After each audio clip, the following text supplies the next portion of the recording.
iblis kalau orang begini kan keki. Ibadahnya rajin, kaya. Nih yang kayak begini susah digodain. Kalau ibadahnya rajin, miskin, kali bisa disogok. Sini imannya mantap, ibadahnya rajin, kaya, nabi lagi. Oh, tapi namanya iblis nggak kurang akal. Laporan, Tuhan, kenapa Les? Ya ini bahasa saya, bahasa Qurannya sih nggak gitu. Itu hambamu yang namanya Ayub, dia rajin ibadah cuma karena dikasih kaya aja. Coba kasih miskin dia, berhenti dia sembahyang. Ah, kamu bisa aja. Saya tahu Ayub itu hambaku yang ikhlas. Saya buktiin Tuhan, silahkan. Dibuktiin lah, iblis turun ke alam ini. Yang mula-mula dia lakukan, dia rusak sawah ladang Nabi Ayub. Dia binasakan binatang ternak Nabi Ayub.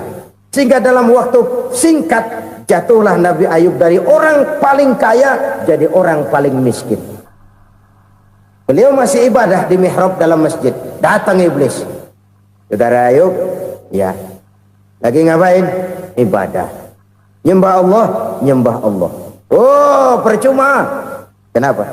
Tuhan yang ente sembah nih, dia udah bikin miskin ente. Sawah ladang ente hancur lebur, binatang ternak binasa. Sekarang ente jadi orang paling miskin. Ngapain nyembah Tuhan kayak begitu? Tekor. Udah berhenti dah ibadah, berhenti ibadah. Ini iblis sama Tuhan laporannya lain, yang dikerjakan kepada Nabi Ayub juga lain. Benar begitu iblis kata Nabi Ayub? Iya, sawah ladang saya habis, buras. Binatang ternak saya binasa, binasa. Saya miskin, bangpak. Apa jawab Nabi Ayub? Bukan innalillahi, ini hebat. Alhamdulillahillazi a'tani wa akhza minni. Segala puji bagi Allah yang telah memberikan harta kepada saya dan sekarang mengambilnya lagi. Alhamdulillah. Allah yang ngasih, Allah yang ambil. Itu mah urusan Allah. Iblis cuman ibadah jalan terus, sujud lagi Nabi Ayub. Iblis seleher gondok banget. Dasar Nabi nggak mempan dia apa-apain. Miskin malah alhamdulillah. Allah yang ngasih, Allah yang ngambil. Jadi kalau kita tidak komit, kita tidak terikat kepada kaya, miskin, senang, susah, apa yang bisa bikin kita susah? Jadikan kekayaan, kemiskinan, jadikan senang, susah sebagai anak buah yang bisa kita atur. Jangan kekayaan ngatur kita, jangan kemiskinan ngatur kita. Kita yang harus mengatur mereka. Senang, susah, kaya, miskin, bahagia, sengsara, jadikan itu anak buah yang bisa kita atur. Kalau sekarang kita kaya, lain saat boleh jadi kita miskin, semiskin-miskinnya. Allah yang ngasih, Allah yang ngambil.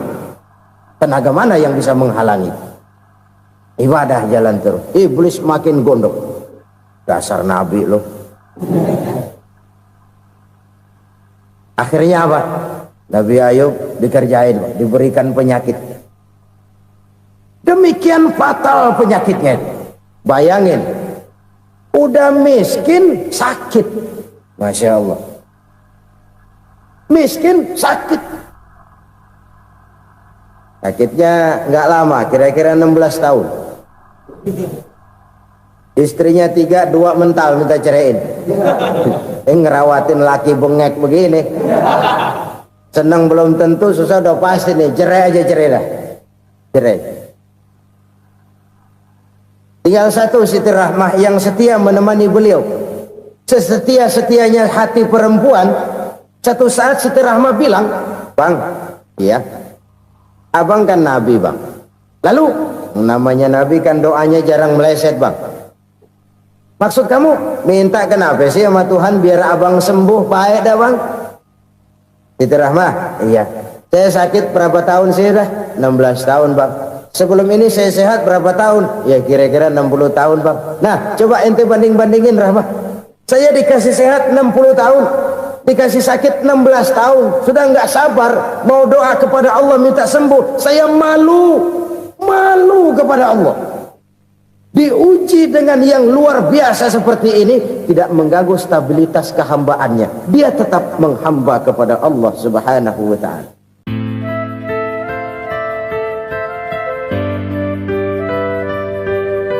Selalu berusaha menyimpan sesuatu yang bisa membawa manfaat, baik untuk dirinya, untuk anak cucunya, maupun untuk keluarganya, untuk masa kini dan masa depannya.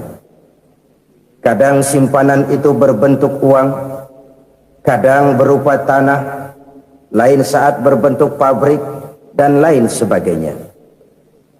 Sementara masa depan yang paling pasti adalah akhirat. Jika untuk masa depan dunia kita rela memeras keringat, membanting tulang, pergi pagi dan pulang petang, menyimpan uang, menyimpan tanah, menyimpan pabrik, pernahkah kita merenung jika satu saat kiamat datang, kita dibangkitkan dari kubur masing-masing, berdiri di padang mahsyar untuk mempertanggungjawabkan seluruh kegiatan hidup kita di dunia ini, lalu kita akan menuju ke alam akhirat. Sudahkah kita mempunyai simpanan untuk akhirat kita? Pada pertemuan kali ini saya ingin menyampaikan sebuah hadis di mana Rasulullah sallallahu alaihi wasallam bersabda, arba'un min kanzil jannah. Simpanan sorga ada 4 macam. Yang pertama, ikhfa'us sadaqah, menyembunyikan sedekah. Saudara-saudara kaum muslimin, sebagaimana yang kita maklum bahwa Allah Subhanahu wa ta'ala melebihkan sebagian rezeki dari kita terhadap yang lain. Ada yang kaya, ada yang setengah kaya, ada yang miskin, ada yang setengah miskin, dan selanjutnya. Ada yang gajinya kecil tapi penghasilannya gede. Ada yang penghasilannya gede tapi enggak punya gaji. Ada juga yang memang gajinya gede dan penghasilannya gede. Kelebihan rezeki merupakan sunnatullah dan tidak harus membuat kita merasa lebih dari yang lain. Bahkan sebaliknya, kelebihan itu harus membuat kita ringan tangan untuk menolong mereka yang memang memerlukan pertolongan. Kalau saudara diberikan ilmu, maka pertanyaan akhirat cuma satu: ilmumu kau amalkan untuk apa? Kalau saudara diberikan umur yang panjang, pengadilan akhirat juga bertanya satu: umurmu kau habiskan di mana? Tapi kalau saudara diberikan harta, pengadilan akhirat akan bertanya dua: hartamu kau dapat dari mana, kau belanjakan kemana? Dari mananya ditanya, dan kemananya juga ditanya. Oleh karena kita akan dimintakan pertanggungan jawab, maka amanah yang bernama harta ini harus kita gunakan dengan sebaik-baiknya. Ada penggunaan yang merupakan kewajiban, itu zakat namanya. Ada penggunaan yang sewaktu-waktu, itu infak namanya. Ada yang lebih sewaktu-waktu lagi, dan itu sedekah namanya. Zakat dia terikat oleh haul dan nisab, oleh putaran batas waktu dan ukuran dari harta itu sendiri. Sedangkan infak terikat oleh situasi dan kondisi perekonomian seseorang. Sedangkan sedekah tidak terikat dengan apapun. Dalam kondisi seperti apapun kita bisa melakukan sedekah dengan yang terkecil sekalipun. Sampai-sampai Rasulullah sallallahu alaihi wasallam mengajarkan, la tahqiranna minal ma'rufi syai'an walau an talqa akhaka biwajhin talik. Atau ada hadis, tabassumuka fi wajhi akhika laka sadaqah. Senyumanmu kepada temanmu adalah sedekah. Jadi untuk melakukan sedekah tidak harus dalam berbentuk uang. Dengan ilmu kita bisa sedekah, dengan tenaga kita bisa bersedekah, dengan pikiran kita bisa bersedekah, bahkan senyum kepada teman itu pun sedekah. Jadi kalau sedekah dengan uang memang belum punya uang, nyengir aja banyakin. Itu asal pada tempatnya, jangan lalu ketemu tiang listrik cengengesan. Tentu tidak pada tempatnya dan tidak wajar. Nah, sedekah yang paling dicintai Allah adalah sedekah yang disembunyikan. Artinya jauh dari sifat riya. Kan kadang-kadang ada orang sedekah itu disebutkan namanya. Apa tidak bagus? Kalau memang niatnya ikhlas, ya bagus-bagus saja. Untuk memberikan sugesti kepada yang lain. Si Fulan bin Fulan nyumbang sekian, diumumkan. Boleh kalau niatnya untuk memberikan rangsangan kepada yang lain supaya dia menyumbang lebih besar dari orang tadi. Tapi kalau itu mendatangkan riya, maka sedekah yang paling dicintai Allah adalah sedekah yang disembunyikan. Tangan kiri saja tidak tahu apa yang diberikan oleh tangan kanan. Sedekah yang dilakukan dengan ikhlas akan merupakan perbendaharaan surga, tersembunyi dari pandangan orang lain, tidak seorang pun tahu. Karena memang sikap yang baik adalah melupakan kebaikan dan mengingat kesalahan. Itu salah satu ciri orang bahagia. Orang yang selalu mengingat kesalahannya dan berusaha melupakan segala kebaikannya. Kalau dia akan berada kebaikan, dia tidak bisa ikut, dia merasa rugi karena dia merasa belum pernah berbuat baik. Tapi kalau akan melakukan kesalahan baru, dia ingat kesalahan yang sudah-sudah, sehingga terhalang baginya untuk melakukan satu kesalahan baru. Demikianlah saudara-saudara, bahwa Allah melebihkan rizki sebagian kita dari yang lain, agar terjadi tolong-menolong dalam kehidupan ini. Jadi kesenjangan yang nature, kesenjangan yang alami itu sunnatullah. Ada yang kaya, ada yang miskin, ada yang kelas menengah. Nah, kenapa lalu sekarang kita berusaha mengentaskan kemiskinan? Oleh karena adanya kesenjangan struktural. Kalau yang kaya bisa semakin kaya, kenapa yang miskin tidak bisa naik jadi ikut sedikit kaya? Sebab pada dasarnya Islam adalah agama yang sejak turunnya sudah berupaya memerangi kemiskinan. Bahkan dikatakan kemiskinan itu mendekatkan kepada kekufuran. Orang kalau miskin udah dekat banget sama kafir. Gampang menjadi kafir.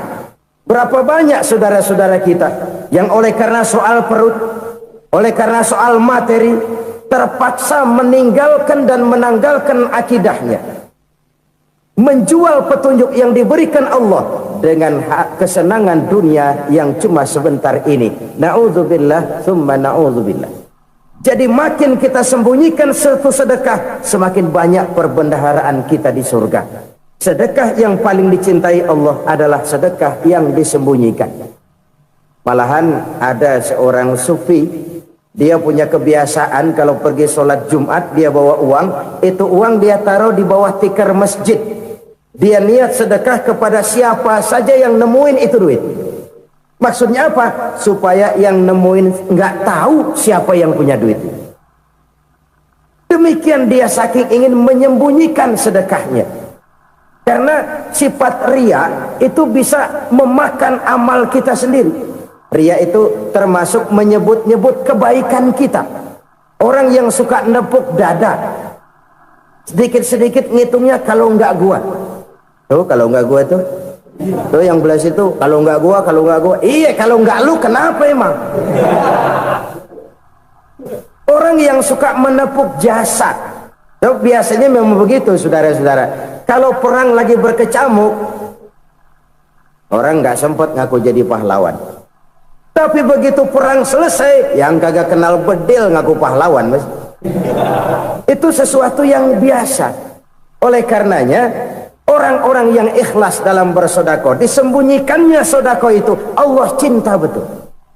Malahan ada hadis memberikan jaminan, inna shadaqatal mar'il muslimi tazidu fil umri wa tadfa'u mitatas su'i.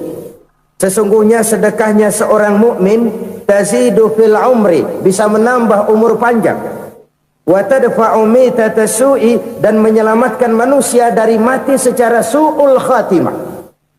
Jadi siapa yang kepengen panjang umur, banyaklah sedekah. Yang bosan hidup, pelit terus. Sedekah menambah panjang umur dan menyelamatkan manusia dari mati secara su'ul khatimah.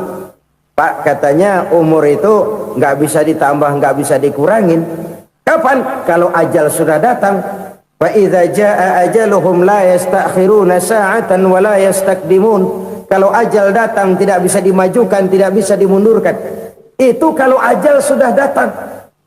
Tidak bisa lagi umur ditambah dikurangi, sudah datang. Tapi kalau belum datang, itu kan haknya Allah. Mau ditambah, mau dikurangi, hak prerogatif Allah. Sebagai pencipta manusia, Allah Maha Kuasa dan Maha Mampu. Sedekah ini menambah panjang umur dan menyelamatkan manusia dari mati secara su'ul khatimah. Itu orang mati kan sama ya, kondisinya mati, nggak nafas. Tapi hakikat mati kan lain-lain. Ada yang mati itu husnul khatimah, baik akhirnya. Misalnya lagi ngaji mati, lagi sholat mati, lagi sedekah mati. Ini yang dinamakan dengan husnul khatimah, baik di akhirnya.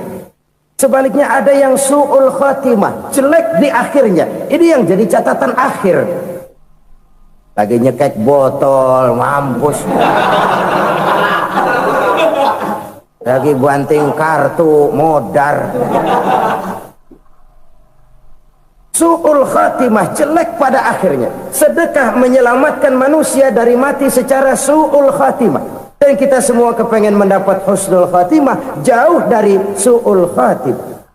Oleh sebab itu yang bisa menyelamatkan kita dari penyakit itu antara lain adalah sedekah yang disembunyikan, yang dikerjakan dengan ikhlas karena Allah, tidak karena kepengen dipuji orang, tidak karena ingin dikatakan orang pemurah. Sebab orang dermawan itu orang yang memberi tanpa harus diminta.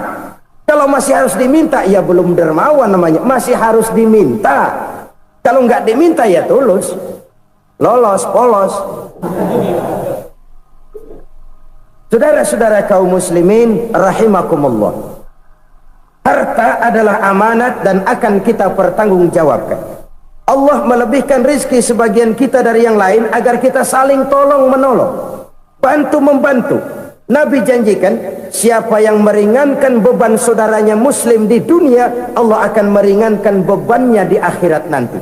Sebuah jaminan dari baginda Nabi. Si orang yang kita bantu barangkali tidak bisa membalas, Allah yang akan membalas lewat jalan lain yang tidak pernah kita sangka-sangka. Ada orang tanya, Pak, ini ada orang nyumbang masjid sambil marah-marah, bagaimana? Saya bilang sumbangannya aja ambil, marahnya jangan. Marahnya jangan diambil, itu urusan dia. Saudara-saudara kaum muslimin rahimakumullah, umat Islam ini kan umat yang punya potensi besar. Kadang kita merenung, kenapa kadang-kadang pembangunan masjid kok lambat sekali? Kalau hotel hari ini peletakan pertama, bulan depan peresmian.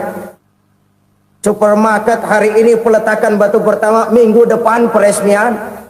Tapi kalau sudah yang namanya masjid, kadang-kadang peletakan batu pertama sekaligus jadi batu terakhir.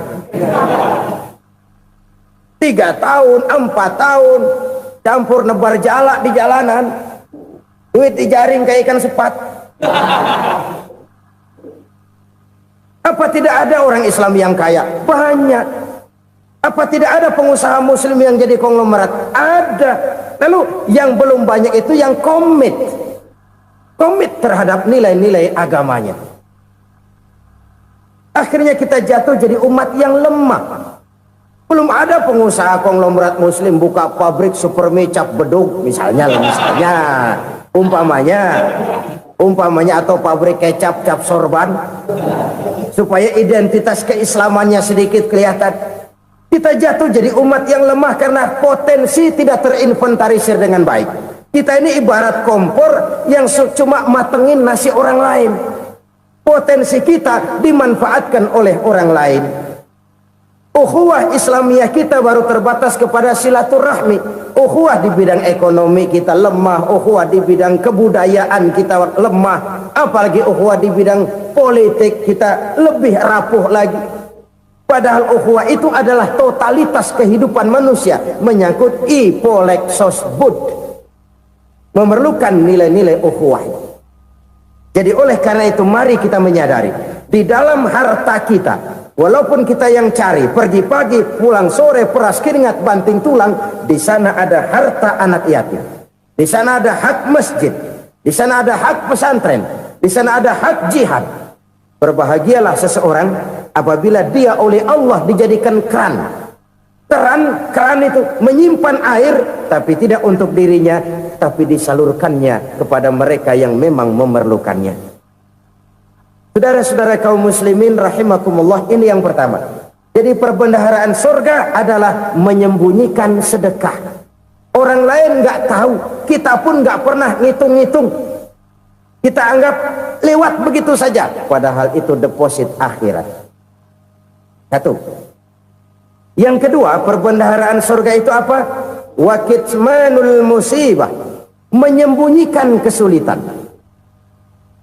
Kadang orang takut menghadapi kesulitan, tapi makin kita merenung, hidup ini kan sebenarnya urusan. Takut sama urusan, ya jangan hidup. Tandanya orang hidup itu kalau punya urusan. Urusan melupakan problem, problem sering menimbulkan kesulitan. Kesulitan bukan untuk ditakuti, tapi untuk diatasi dan dicarikan jalan keluarnya. Siapa sih orangnya yang nggak pernah sulit-sulit? Makin tinggi status sosialnya, makin gede urusannya. Makin tinggi kualitas imannya, makin berat tingkat kesulitannya. Cuma memang yang namanya enak itu seperti pelangi. Biang lala itu nggak pernah di atas kepala kita, di atas kepala orang melulu. Lo sih enak lo, kata kita. Dia juga bilang yang enak kan lo. Pelangi itu nggak pernah di atas kepala kita. Kata tukang beca, aduh enak ya naik Mercy. Kata tukang beca, apa yang di dalam mobil Mercy? Aduh enak bener tukang beca, di jok ngeringkuk ngorok pulas bener. Saya kamar pakai AC sejuk, tempat tidur sutra empuk, alga spring bed, kulak kulik nggak bisa pulas kalau belum minum Valium, belum tidur. Enak bener tukang beca, di jok ngorok nggak tahu wetan kulon. Si tukang beca bilang yang di Mercy enak, yang di Mercy bilang tukang beca enak. Inilah enak, nggak pernah di atas kepala kita, di atas kepala orang lain melulu enak itu. Nah saudara-saudara, yang merupakan perbendaharaan surga itu orang yang bisa menyembunyikan kesulitan, baik pribadi ataupun rumah tangga. Nih terutama rumah tangga yang jadi soalnya. Kadang-kadang kita ini kalau senang, sebaliknya kalau senang kita diam, kalem aja, cuek. Banyak banget duit kita bawaan, diam aja udah. Malah ketemu orang takut. Tapi begitu susah, sekampung tahu. Padahal Nabi mengajarkan perbendaharaan surga itu menyembunyikan musibah, menyembunyikan kesulitan.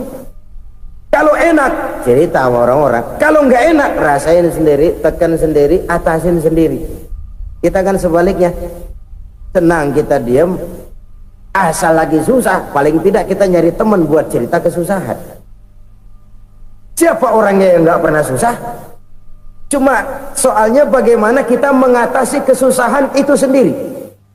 Begitu juga misalnya kalau orang sudah berumah tangga, itu orang tuanya harus menjadi tempat dia cerita yang enak-enak saja. Yang nggak enak rasain berdua, selesaikan berdua, atasin berdua. Jangan dibalik. Asal senang diam, giliran susah aja. Maknya laporan. Terbalik. Bisa menjaga security informasi. Maka nama bayam keluar diem, malah seluitan. Enak amat lo makan daging ayam. Security informasi. Saudara-saudara kaum muslimin rahimakumullah, ujian yang terberat itu yang pernah diberikan kepada para nabi, para rasul, para aulia, para ulama. Makin tinggi keimanan, makin berat bentuk kesulitan. Ayo saya kemukakan satu contoh saja. Ada seorang nabi yang kaya, nabi kaya, namanya Nabi Ayub. Iblis kalau orang begini kan keki, ibadahnya rajin, kaya, nih yang kayak begini susah digodain. Kalau ibadahnya rajin, miskin, kali bisa disogok. Sini imannya mantap, ibadahnya rajin, kaya, nabi lagi. Oh, tapi namanya iblis, nggak kurang akal. Laporan, Tuhan, kenapa Les? Ya ini bahasa saya, bahasa Qurannya sih nggak gitu. Itu hambamu yang namanya Ayub, dia rajin ibadah cuma karena dikasih kaya aja. Coba kasih miskin dia, berhenti dia sembahyang. Ah, kamu bisa aja. Saya tahu Ayub itu hambaku yang ikhlas. Saya buktiin Tuhan, silahkan. Dibuktiin lah, iblis turun ke alamin. Yang mula-mula dia lakukan, dia rusak sawah ladang Nabi Ayub. Dia binasakan binatang ternak Nabi Ayub. Sehingga dalam waktu singkat, jatuhlah Nabi Ayub dari orang paling kaya, jadi orang paling miskin. Beliau masih ibadah di mihrab dalam masjid. Datang iblis. Saudara Ayub, ya. Lagi ngapain? Ibadah. Nyembah Allah, nyembah Allah. Oh, percuma. Kenapa? Tuhan yang ente sembah nih, dia udah bikin miskin ente. Sawah ladang ente hancur lebur, binatang ternak binasa. Sekarang ente jadi orang paling miskin. Ngapain nyembah Tuhan kayak begitu? Tekor. Udah berhenti dah ibadah, berhenti ibadah. Ini iblis sama Tuhan laporannya lain, yang dikerjakan kepada Nabi Ayub juga lain. Benar begitu iblis, kata Nabi Ayub. Iya, sawah ladang saya habis, buras. Binatang ternak saya binasa, binasa. Saya miskin, bangpak. Apa jawab Nabi Ayub? Bukan innalillahi, ini hebat. Alhamdulillahillazi a'tani wa akhza minni.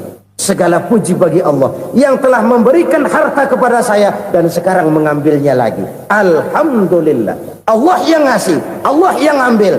Itu mah urusan Allah. Iblis cuman ibadah jalan terus, sujud lagi Nabi Ayub. Iblis seleher gondok banget. Dasar Nabi nggak mempan dia apa-apain. Miskin malah alhamdulillah. Allah yang ngasih, Allah yang ambil.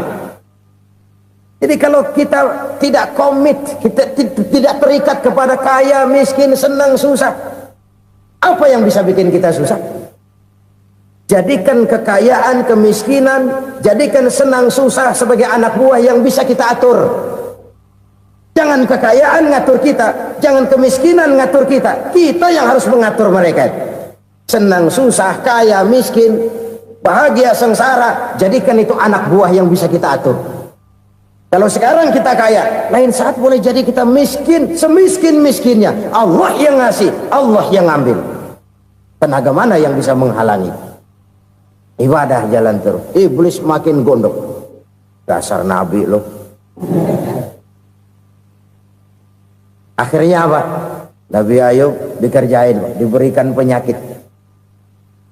Demikian fatal penyakitnya. Bayangin, udah miskin sakit. Masya Allah. Miskin sakit. Sakitnya nggak lama, kira-kira 16 tahun. Istrinya 3, 2 mental minta ceraiin. Ngerawatin laki bengek begini.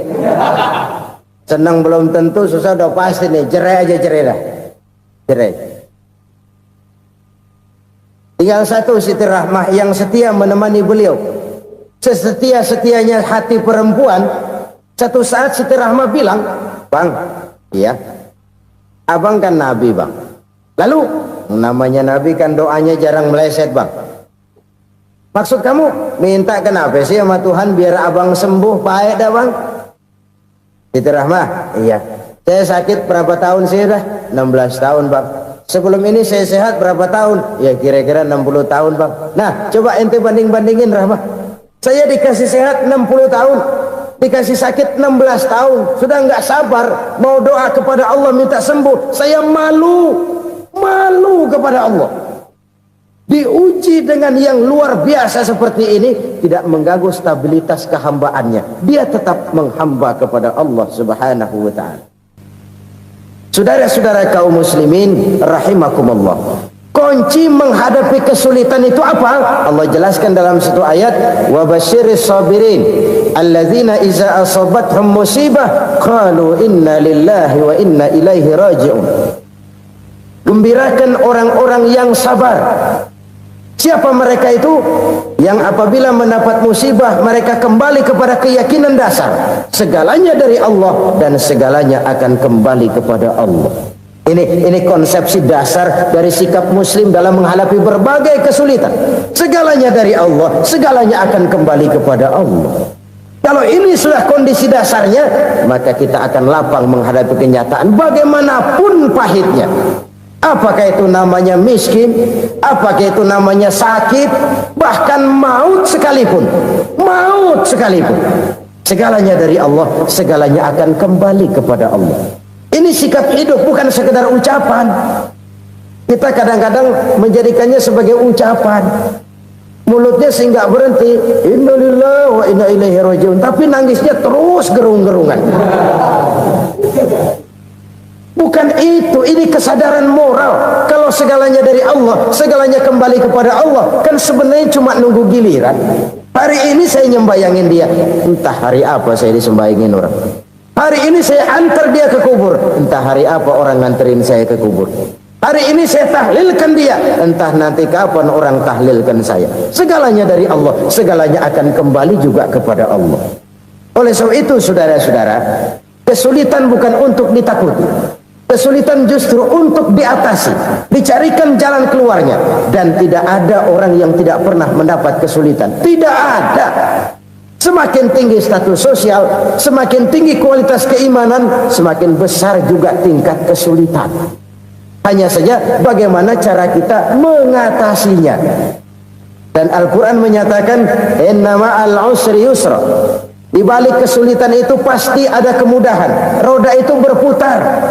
Karena itu Rasulullah sallallahu alaihi wasallam mengingatkan kepada kita, ta'arraf ilallahi fir raha ya'rifka fis syiddah. Ingatlah kepada Allah di waktu kamu senang, supaya Allah ingat kepada kamu di waktu kamu susah. Kalau waktu senang kita ingat kepada Allah, kita susah, Allah tidak akan meninggalkan kita. Tapi kalau waktu senang kita jauh dari Allah, sujud tidak sempat, dengan masjid jauh, ketika senang kita lupakan Allah, nanti begitu kita susah, Allah lupakan kita, dan itu menyakitkan. Oleh karena itu orang-orang tua kita dulu bilang, kalau lagi sehat ingat-ingat lu bakal sakit nanti. Kalau lagi kaya ingat-ingat satu saat kita bakal jatuh miskin. Bahkan kalau lagi muda ingat-ingat kita bakal tua. Dan yang terpenting kalau lagi hidup ingat-ingat kita bakal mati. Saudara-saudara kaum muslimin rahimakumullah. Jadi yang kedua yang merupakan perbendaharaan surga, menyembunyikan musibah. Saudara-saudara kaum muslimin rahimakumullah. Hal ketiga yang merupakan perbendaharaan surga adalah wasilatur rahmi. Orang yang suka bersilaturahmi. Sebagaimana yang kita maklum bahwa manusia adalah makhluk yang disebut zon politika.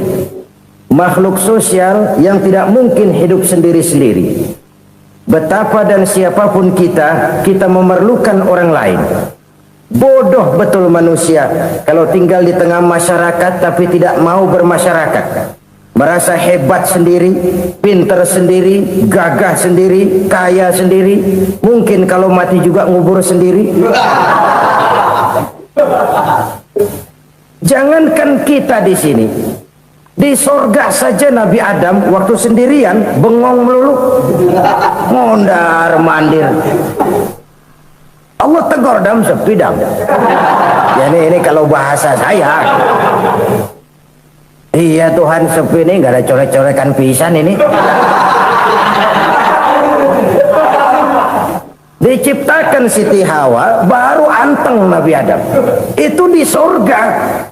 Cobalah. Umpamanya saudara tinggal di Jakarta nih. Kayak bener. Apaan aja di Jakarta punya saudara deh. Jembatan Semanggi ambil, Monas buntel bawa pulang, hotel-hotel ambil semua. Cuman tinggal di Jakarta sendirian, apa enaknya? Betapa dan siapapun kita perlu orang lain. Tidak ada seorang pun yang bisa memenuhi kebutuhan hidupnya secara sendiri-sendiri. Nah, Islam telah menyelamatkan manusia dari ras diskriminasi, mengikat manusia dengan persaudaraan yang berlandaskan kepada akidah. Karena itu dianjurkan bersilaturahmi. Bahkan Nabi menyatakan, man arada ayyubsata lahu fi rizqihi wa yunsa'a fi atharihi falyasil rahimah. Siapa yang kepengen diluaskan rezekinya dan dipanjangkan usianya, banyaklah ia bersilaturahmi. Siapa yang kepengen dimudahkan rezekinya, hendaknya ia banyak bersilaturahmi. Kalau banyak teman, kesulitan kan paling tidak ada tempat cerita. Udah susah sendirian, kita pikirin diri, nggak ada tempat tukar pikiran. Cepet banget sama bengek. Dilawan sendiri. Nah, secara makro kita bisa berkata, tidak mungkin ada kemenangan kalau tidak ada kekuatan. Tidak ada kekuatan kalau tidak ada kesatuan dan persatuan. Tidak mungkin ada kesatuan dan persatuan tanpa semangat silaturahmi. Kalau umat Islam mau menang, dia harus kuat. Kalau umat Islam mau kuat, dia harus bersatu. Kalau umat Islam mau bersatu, dia harus membudayakan silaturahmi ini. Bahkan sampai-sampai kata Nabi, kalau bisa cari nilai tambah. Apa? Silman qata'ak. Bersilaturahmilah kau kepada orang yang marah denganmu. Masya Allah, indahnya ajaran agama kita. Orang yang marah pun kepada kita, kata Nabi, kalau bisa bersilaturahmilah kepadanya, kepada orang yang marah itu. Di situ nilai tambah. Cuman jujur nih, hadis ngucapinnya gampang, ngamalinnya yang berat banget. Orang marah sama kita, kita disuruh silaturahmi. Ada apa sama lu? Lu marah, ada gua marahan lagi. Tunggu pikirin. Saudara-saudara kaum muslimin rahimakumullah. Tapi ini yang diajarkan, bahkan ini yang dicontohkan oleh baginda Rasul. Bagaimana begitu mudah, misalnya satu saat Abu Jahal ini ngatur strategi bagaimana bikin Muhammad celaka. Dia gali lubang di depan tempat tidurnya. Dia tutupin daun korma. Terus dia panggil seseorang, ke sini. Kasih tahu Muhammad, pamannya sakit keras, minta ditengokin. Berangkat orang ini ke sana. Muhammad, labbaik. Pamanmu sakit keras, dia minta ditengokin. Baik, saya akan datang menjenguk beliau. Berangkatlah Nabi ke rumah Abu Jahal tanpa prasangka apapun. Abu Jahal udah pasang stil, selimut 3 rangkap setengah dipakai, persis kayak orang meriang. Tapi sembari ngintip dari balik selimut. Begitu Muhammad buka pintu, nah masuk perangkap nih. Muhammad jalan menuju tempat pembaringan. Makin lama makin dekat, makin lama makin dekat, makin dekat ke lubang yang dipasang oleh Abu Jahal itu. Dalam hati Abu Jahal, terus dah jatuh, mampus dah lu ini. Mampus lu hari ini nih. Apa yang terjadi? Malaikat Jibril datang. Muhammad, pamanmu cuma pura-pura sakit. Di depan tempat tidurnya ada lubang perangkap supaya kamu jatuh ke situ. Sudah, kamu pulang. Balik kanan Nabi. Sudah hampir jatuh ke lubang, balik kanan, pulang. Bayangin kecewanya Abu Jahal. Muhammad dikit lagi, Muhammad dikit lagi. Enggak, paman, saya pulang aja. Emosi, bangun dari tempat tidur, enggak sadar kalau lagi pura-pura sakit. Lompat ngejar Nabi, dia lupa dengan lubang yang dia gali. Serak, nyemplung sendiri ke dalam lubang.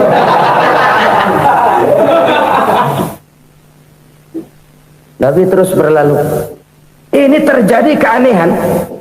Jatuh ke lubang yang dia gali itu sebenarnya nggak terlalu dalam ya, antara 3-4 meteran lah. Tolong, saya jatuh ke lubang ini. Datanglah pelayan-pelayannya itu. Angkat saya dari sini. Oh, yang ngulurin tambang. Satu gulung, belum juga nyampe itu tambah. Kurang, beli lagi ke warung. Sambung, ulur lagi, nggak juga bisa sampai. Wah, ini kerjaan Muhammad ini. Tolong, siapa salah seorang kamu ke rumah Muhammad, kasih tahu encangnya kecebur. minta ditolongin. Sampaikan kepada Rasul. Kenapa? Pamanmu jatuh ke lubang, Muhammad minta tolong diangkatin. Tambang udah nyambung-nyambung gak nyampe juga. Ya, nanti saya datang, saya tolong. Coba. Nyata-nyata orang berniat jahat mau mencelakakan dia. Datang dia menolong. Ini yang disebut air tuba dibalas air susu ya ini. Bukan sebaliknya. Air tuba dibalas air susu. Paman, kecebur ya? Iya Muhammad, tolong ini. Pegang tangan saya. Nabi ulurkan tangannya, nyampe. Dipegang oleh Abu Jahal, diangkat ke atas. Sampai atas, apa kata Abu Jahal? Sihirmu memang hebat Muhammad. Udah ditolongin dikata sihir. Yang enak kita kemplang kan itu orang punya. Urusan apa? Tapi inilah akhlak. Kalau bisa kamu bersilaturahmilah dengan orang yang marah kepadamu sekalipun. Orang marah kita tetap baik. So, kalau kita berbuat baik sama orang yang memang baik, rasanya sih biasa-biasa aja. Orang baik kita baik lagi, ya draw aja, belum ada nilai tambah di situ. Baru ada nilai tambah kalau kita bisa berbuat baik kepada orang yang nyakitin kita. Itu namanya kita setingkat di atas dia. Dia sakitin kita, kita berbuat baik sama dia. Dia pelit sama kita, kita baik sama dia. Dia marahin kita, kita deketin dia. Di situ kita punya nilai tambah. Jadi siapa yang ingin diluaskan rezekinya kata Nabi dan dipanjangkan umurnya, hendaklah ia banyak-banyak bersilaturahmi. Sederhana sebenarnya silaturahmi, tapi silaturahmi membangkitkan semangat kesatuan dan persatuan. Kesatuan dan persatuan melahirkan kekuatan. Dalam matematika 1 ditambah 1 pasti 2. Tapi di tengah masyarakat 1 orang takut ditambah 1 orang takut, hasilnya jadi 2 orang setengah berani. Kenapa setengah berani? Karena udah berdua. Tadi pan takut sendirian. Kalau dia kumpul turu-turu takutlah jadi berani. Kita yang lemah, kita yang tidak berdaya, kita yang miskin, kalau mau kompak bersatu, apa yang nggak bisa kita kerjain? Apalagi tinggal di kota besar, pilihan cuma 2, bertahan atau minggir. Bertahan atau minggir. Untuk bisa bertahan harus mampu bersaing. Untuk mampu bersaing harus punya keahlian. Keahlian harus ditunjang dengan pendidikan, ditambah oleh kekompakan sebagai umat. Udah miskin mencar mulu, orang injek gitu. Orang nggak pandang urusan apa malu. Oleh karena itu silaturahmi pada hakikatnya merupakan ruh dari ukhuwah yang diajarkan oleh agama kita. Bagaimana Islam menyelamatkan masyarakat manusia dari ras diskriminasi, mengikat manusia, dan tidak ada persaudaraan yang lebih indah selain persaudaraan yang diikat dengan nilai-nilai akidah. Sepanjang orang di jalan Allah, itulah saudara kita. Keluar dia dari jalan Allah, selesailah persaudaraan sampai di situ. Karena itu, kalau ingin menyimpan sesuatu di surga, banyaklah bersilaturahmi. Datang ke rumah ini, datang ke rumah itu, dan lain sebagainya. Itu simpanan kita di akhirat nanti. Ini yang ketiga. Saudara-saudara, yang keempat, perbendaharaan surga itu apa? Wa qawlu la hawla wa la quwwata illa billah. Ucapan la hawla wa la quwwata illa billah. Ibadah kan ada yang berat, modalnya besar. Bangun masjid berat, modalnya besar. Bangun rumah sakit berat, modalnya besar. Ada ibadah yang berat tapi modalnya ringan. Misalnya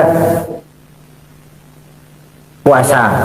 Puasa itu berat, mengendalikan nafsu. Kalau sekedar nggak makan nggak minum sih enteng, mengendalikan nafsu. Itu jihad terbesar, tapi kan modalnya ringan, cuma niat saja. Ini ibadah berat, modalnya ringan. Ada ibadah yang ringan, modalnya juga enteng. Seperti termasuk ucapan la haula wa la quwwata illa billah. Tanpa sadar, la haula wa la quwwata illa billah. Nyelengin tuh di surga. Nyelengin, kita nggak terasa. Nyelengin simpenan akhirat. La haula wa la quwwata illa billah. Nyimpan lagi. Kaget, la haula wala quwata illa billah, nyimpan lagi, banyak simpanan. Walaupun sebenarnya yang dimaksud di sini adalah kesadaran batin bahwa tidak ada daya dan kekuatan kecuali Allah. Itu intinya. Kita memulai pekerjaan disunahkan baca bismillah, kan begitu? Apa itu? Kesadaran moral bahwa ini saya bisa kerjakan. Saya kerjakan ini dengan menyebut nama Allah. Kenapa? Kalau Allah tidak memberikan daya dan kekuatan, mana mampu saya kerjakan ini. Maka saya kerjakan ini dengan menyebut nama Allah. Bismillah. Kesadaran moral. Manusia hanya wajib berusaha, tapi nggak pernah wajib berhasil. Banyak hal-hal yang kalau kita renungkan secara rasio nggak mungkin, tapi jadi kenyataan. La haula wala quwata illa billah. Tidak ada daya dan kekuatan kecuali bagi Allah semata-mata. Kesadaran moral akan kelemahan dan keterbatasan makhluk bernama manusia. Kadang kita kagum dengan otak, tapi kita sering lupa sama yang bikin otak. Padahal bagaimanapun hebatnya otak, yang bikin otak pasti lebih hebat dari otak. Nggak percaya, silahkan otak-otakan. Inilah kecenderungan. Kita kagum dengan pesawat-pesawat mutakhir, bukan main, besi gede banget terbang itu. Alangkah hebatnya. Lalu apa yang bikin otak tidak lebih hebat dari itu semua? Kita puji laut, apa yang bikin laut tidak lebih hebat dari laut itu? La haula wala quwata illa billah. Tidak ada daya dan kekuatan kecuali Allah. Apa yang bisa kita lakukan kalau tidak karena daya dan kemampuan yang diberikan oleh Allah kepada kita? Lahirlah sikap tawadu, rendah hati, tidak melonjak menjadi angkuh dan sombong, sadar akan kelemahan dan keterbatasan diri sebagai makhluk yang diciptakan oleh Allah Subhanahu wa taala. Jadi satu sisi ini ucapan yang berpahala, la haula, jadi wiridan. Pada sisi lain ini kesadaran moral, sikap mental, kesadaran batin bahwa yang punya daya dan kekuatan itu cuma Allah. Kita nggak pantas untuk sombong. Sebab sombong itu pakaiannya Allah. Kita nggak sedang pakai pakaian Allah, kegedean. Dan makin kita renungi, makin terbentur. Apa sih yang bisa kita sombongin? Kita mau sombong apa? Kaya? Pintar? Itu kan semua relatif. Di atas langit masih ada langit lagi. Jadi oleh karenanya, marilah kita menyadari. Manusia hanya wajib berusaha, tapi tidak pernah wajib berhasil. Yang berusaha saja tidak wajib berhasil, apalagi yang tidak berusaha. Islam bukan agama orang pemalas yang selesai sholat lalu endelohom, nggelenggem ayem-ayem. Tapi Islam bukan agama orang sombong yang setelah berusaha lalu tidak memerlukan Allah. Kita bisa saja bikin proyeksi, tahun sekian kita bakal panen besar menurut perhitungan otak. Tapi ada kejadian lain. Apa? Tikus ngambek. Habis itu dimakanin tikus, panen gagal. Proyeksi rasional gagal oleh tikus-tikus yang ngambek itu. Bisa saja terjadi. Tahun depan kita panen besar, urung. Kenapa? Musim panas panjang. Jadi sekarang ini koran-koran bikin berita musim mengalami penyelewengan. Bukan cuma manusia yang nyeleweng sekarang. Musim pakai nyeleweng. Mestinya kan musim hujan udah selesai, masih hujan-hujan juga. Musim. Nah sekarang kita boleh bikin proyeksi, kita bakal panen besar. Tahu-tahu musim panas panjang, sawah retak, air kering. Cari teknokrat yang paling botak, suruh pendekin tuh musim panas. La haula wala quwata illa billah. Inilah kesadaran moral. Saudara, saya teringat satu saat ada seorang konglomerat. Umurnya ya kira-kira 70-an. Satu saat dia ditanya oleh wartawan, "Pak, umur Bapak berapa sih?" "Ya paling 10 tahun." 10 tahun? 10 tahun? Anak Bapak berapa orang? Aduh. Satu saja? Satu. Harta Bapak berapa?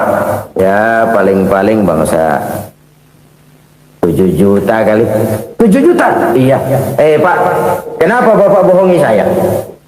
Bapak punya buku biografi, koran-koran, majalah-majalah banyak memuat cerita riwayat hidup Bapak. Saya tahu umur Bapak 70. Kenapa bilang cuma 7 tahun? Saya tahu anak Bapak 8. Kenapa cuma bilang 1? Saya tahu harta Bapak miliaran, mungkin triliunan, pabrik di mana-mana, bank di mana-mana. Kenapa bilang uang Bapak cuma 7 juta? Nah, kata si konglomerat tadi, kamu benar nak, kamu benar. Umur saya kalau jumlahnya memang 70 nak. Cuman ingat-ingat saya, baru 7 tahun terakhir ini saya sujud. Baru 7 tahun terakhir ini saya berusaha dekat dengan Allah. Saya laksanakan perintahnya, saya jauhi larangannya. 7 tahun inilah rasanya yang ada nilainya di hadapan Allah. Yang 63 tahun matong, kelabu, kelem umur gue. Habis untuk maksiat, untuk munkarat. Maka ketika ditanya tadi, umur saya 7 tahun itu. Oh begitu Pak. Oh iya. Lalu anak Pak, anak Bapak kan 8. Kenapa bilang cuma 1? Nah, kalau jumlah hitungannya memang anak saya 8. Tapi dari 8 orang ini rasanya cuma 1 nih yang bakal jadi buah hati, belahan jantung, pelanjut cerita, penerus sejarah, bakal jadi anak soleh yang akan mendoakan saya. Cuman 1 rasanya anak saya ini yang bakal jadi buah hati saya, besar-besaran saya, yang akan mendoakan di kubur saya, yang akan mendoakan di akhirat saya. Yang 7 orang mana? Masya Allah, yang 1 tenggeng, yang 1 nyekek botol mulu, yang 1 nggak karu-karuan. Makanya saya bilang 1 anak saya yang akan bisa mendoakan saya. Oh begitu Pak. Iya. Nah, harta Pak, harta Bapak kan triliunan, pabrik Bapak di mana-mana, uang Bapak hampir di tiap bank-bank besar. Kenapa bilang cuma 7 juta? Betul kau nak. Harta saya kalau jumlahnya memang miliaran, triliunan mungkin. Tapi yang saya ingat baru 7 juta tuh yang saya belanjakan di jalan Allah. Saya nyumbang masjid, saya santuni yatim piatu, saya bantu pembangunan pesantren, saya bantu pembangunan rumah sakit Islam. Itu yang akan saya bawa pulang ke akhirat, yang 7 juta itu. Yang triliunan itu nanti akan diperebutkan oleh anak-anak saya sebagai waris saya. Jadi harta saya 7 juta itu yang bakal nemenin saya di akhirat, yang akan saya bawa pulang jadi teman saya. Saudara-saudara kaum muslimin, jangan-jangan orang tua itu adalah kita-kita ini. Jangan-jangan kita-kita ini adalah orang tua itu. Jangan-jangan itu potret dari diri kita masing-masing. Dari sekian umur yang diberikan Allah, berapa tahun yang ada nilainya di hadapan Allah? Dari sekian anak-anak yang merupakan amanah, berapa yang akan mendoakan kita sebagai orang tuanya menjadi anak soleh? Dari sekian banyak harta yang diberikan Allah, berapa yang akan kita bawa pulang menghadapnya nanti, yang kita belanjakan di jalan Allah? Ini sebuah potret kehidupan. Karena itu kita kembali kepada la haula wa la quwwata illa billah. Kita wajib berusaha, kita wajib berikhtiar. Selebihnya segala daya dan kekuatan hanya milik Allah saja semata-mata. Satu kesadaran batin dari setiap pribadi muslim. Setelah ia berusaha dan berikhtiar, ia menyerahkannya kepada Allah Subhanahu wa ta'ala. Jadi satu sisi ini merupakan wiridan ucapan yang mengandung pahala, pada sisi lain ini merupakan sikap batin dari seorang muslim di dalam ia menghadapi realitas kehidupan ini.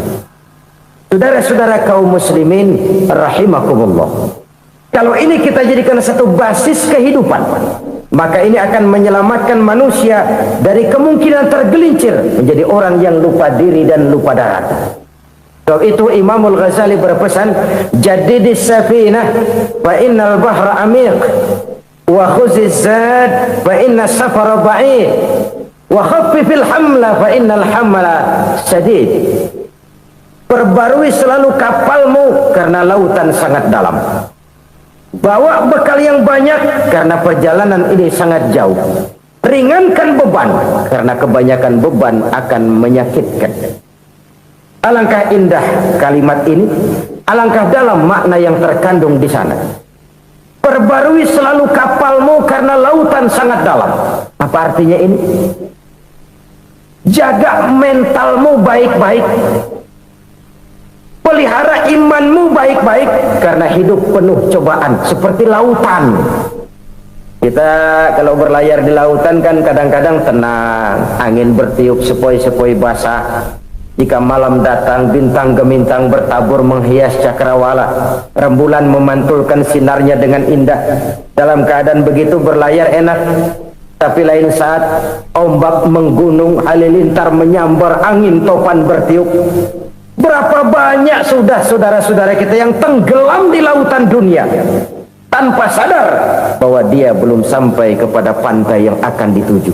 Berapa banyak sudah saudara-saudara kita yang tenggelam di lautan dunia ini tanpa sempat bangkit lagi. Dia menyangka sudah sampai kepada tujuannya. Hati-hati kapal jangan sampai bocor karena lautan sangat dalam. Iman ini jaga baik-baik karena hidup penuh dengan ujian. Wa khuzizat fa inna safara ba'id. Bawa bekal yang banyak karena perjalanan sangat jauh. Saudara mau ke Bandung, bawa duit. Saudara mau ke Surabaya, banyakan lagi duitnya. Saudara mau ke Mekah, gepokan, iketan tuh duit nggak lembaran lagi. Makin jauh perjalanan, makin banyak bekal yang harus kita bawa. Kalau saudara dari Jakarta mau ke Surabaya, kagak bawa duit berangkat juga, itu sih bukan berani namanya, nekat. Sampai Surabaya belum tentu, sengsara di jalan udah pasti. Kenapa? Nggak bawa bekal berangkat. Sama juga kita nih, misalnya belum sempat sembahyang, mati. Waduh, berani banget orang. Belum punya bekal, mati. Sengsara di jalan. Atau bekal tidak cukup. Dari Jakarta saudara mau ke Surabaya, bawa duit 500 perak. Paling jauh Cikampek nyampenya itu. Paling jauh itu. Antara jauhnya perjalanan dengan bekal yang saudara bawa tidak seimbang. Hidup ini perjalanan panjang, a walking tour. Dimulai dari alam arwah, sebelum jasad diciptakan, roh diciptakan lebih dulu. Dari situ pindah ke alam rahim, dari alam rahim pindah ke alam dunia, dari alam dunia pindah ke alam barzah, baru menuju akhirat. Satu perjalanan panjang. Kalau bekal tidak bawa, sengsara di jalan.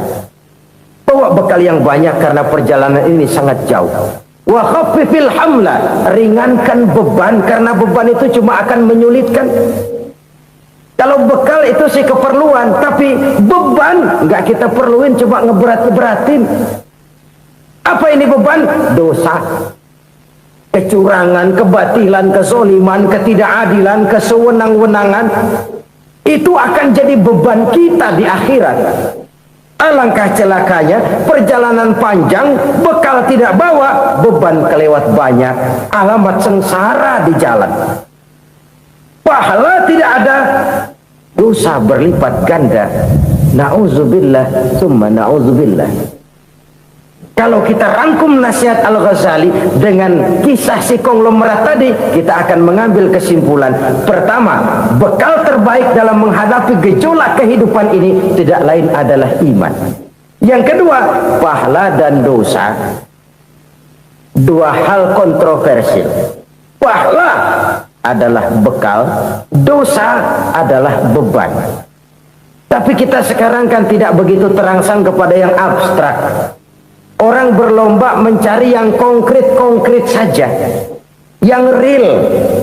Kalau memang dosa, benjol dong, kira-kira begitu. Kira-kira begitu. Persis orang Yahudi dulu.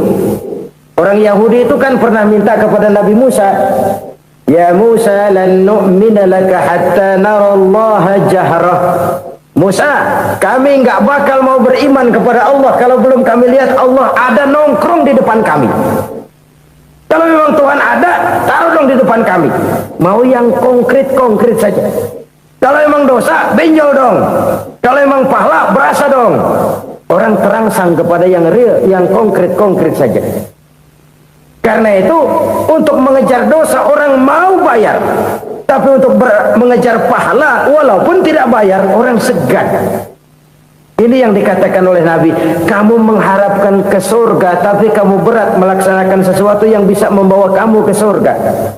Kamu ingin jauh dari neraka, tapi tiap saat kamu lakukan perbuatan-perbuatan yang justru menjerumuskan kamu ke neraka. Idda'aitum an-najata minan nar wa ramaitum fiha anfusakum. Kamu ingin selamat dari neraka, tapi kamu lemparkan diri kamu ke neraka. Kamu ingin masuk surga, tapi berat sekali kamu melakukan perbuatan-perbuatan yang bisa menyampaikan kamu di surga. Saudara-saudara kaum muslimin rahimakumullah. Jadi hal keempat yang merupakan perbendaharaan surga adalah la haula wa la quwwata illa billah. Satu sisi ini merupakan ucapan yang memperberat timbangan akhirat. Pada sisi lain ini merupakan sikap hidup seorang muslim. Kesadaran batin yang sangat dalam bahwa tidak ada daya dan kekuatan kecuali Allah. Dan itu kita simbolkan pada saat memulai pekerjaan dengan bismillah, dengan menyebut nama Allah. Satu kesadaran moral, saya hanya bisa melakukan ini karena diberikan daya dan kekuatan oleh Allah. Lahirlah sikap tawadu, rendah hati, tidak melonjak menjadi angkuh dan sombong. Selalu berusaha menyimpan sesuatu yang bisa membawa manfaat, baik untuk dirinya, untuk anak cucunya, maupun untuk keluarganya, untuk masa kini dan masa depannya. Kadang simpanan itu berbentuk uang, kadang berupa tanah, lain saat berbentuk pabrik, dan lain sebagainya. Sementara masa depan yang paling pasti adalah akhirat. Jika untuk masa depan dunia kita rela memeras keringat, membanting tulang, pergi pagi dan pulang petang, menyimpan uang, menyimpan tanah, menyimpan pabrik, pernahkah kita merenung jika satu saat kiamat datang, kita dibangkitkan dari kubur masing-masing, berdiri di padang mahsyar untuk mempertanggungjawabkan seluruh kegiatan hidup kita di dunia ini, lalu kita akan menuju ke alam akhirat. Sudahkah kita mempunyai simpanan untuk akhirat kita? Pada pertemuan kali ini saya ingin menyampaikan sebuah hadis di mana Rasulullah sallallahu alaihi wasallam bersabda, arba'un min kanzil jannah. Simpanan sorga ada 4 macam. Yang pertama, ikhfa'us sadaqah, menyembunyikan sedekah. Saudara-saudara kaum muslimin, sebagaimana yang kita maklum bahwa Allah Subhanahu wa taala melebihkan sebagian rezeki dari kita terhadap yang lain. Ada yang kaya, ada yang setengah kaya, ada yang miskin, ada yang setengah miskin, dan selanjutnya. Ada yang gajinya kecil tapi penghasilannya gede. Ada yang penghasilannya gede tapi nggak punya gaji. Ada juga yang memang gajinya gede dan penghasilannya gede. Kelebihan rezeki merupakan sunnatullah dan tidak harus membuat kita merasa lebih dari yang lain. Bahkan sebaliknya, kelebihan itu harus membuat kita ringan tangan untuk menolong mereka yang memang memerlukan pertolongan. Kalau saudara diberikan ilmu, maka pertanyaan akhirat cuma satu, ilmumu kau amalkan untuk apa? Kalau saudara diberikan umur yang panjang, pengadilan akhirat juga bertanya satu, umurmu kau habiskan di mana? Tapi kalau saudara diberikan harta, pengadilan akhirat akan bertanya 2, hartamu kau dapat dari mana, kau belanjakan kemana? Dari mananya ditanya dan kemananya juga ditanya. Oleh karena kita akan dimintakan pertanggungan jawab, maka amanah yang bernama harta ini harus kita gunakan dengan sebaik-baiknya. Ada penggunaan yang merupakan kewajiban, itu zakat namanya. Ada penggunaan yang sewaktu-waktu, itu infak namanya. Ada yang lebih sewaktu-waktu lagi, dan itu sedekah namanya. Zakat dia terikat oleh haul dan nisab, oleh putaran batas waktu dan ukuran dari harta itu sendiri. Sedangkan infak terikat oleh situasi dan kondisi perekonomian seseorang. Sedangkan sedekah tidak terikat dengan apapun. Dalam kondisi seperti apapun kita bisa melakukan sedekah dengan yang terkecil sekalipun. Sampai-sampai Rasulullah sallallahu alaihi wasallam mengajarkan, la tahqiranna minal ma'rufi syai'an walau an talqa akhaka biwajhin talik. Atau ada hadis, tabassumuka fi wajhi akhika laka sedekah. Senyumanmu kepada temanmu adalah sedekah. Jadi untuk melakukan sedekah tidak harus dalam berbentuk uang. Dengan ilmu kita bisa sedekah, dengan tenaga kita bisa bersedekah, dengan pikiran kita bisa bersedekah, bahkan senyum kepada teman itu pun sedekah. Jadi kalau sedekah dengan uang memang belum punya uang, nyengir aja banyakin. Itu asal pada tempatnya, jangan lalu ketemu tiang listrik cengengesan. Tentu tidak pada tempatnya dan tidak wajar. Nah, sedekah yang paling dicintai Allah adalah sedekah yang disembunyikan.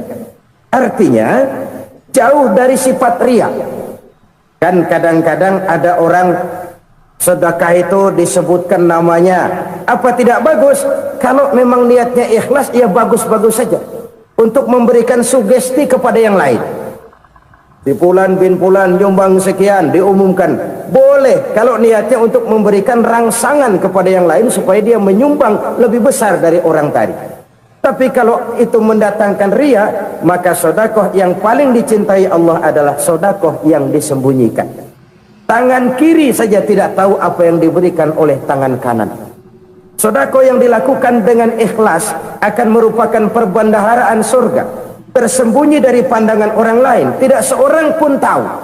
Karena memang sikap yang baik adalah melupakan kebaikan dan mengingat kesalahan. Itu salah satu ciri orang bahagia.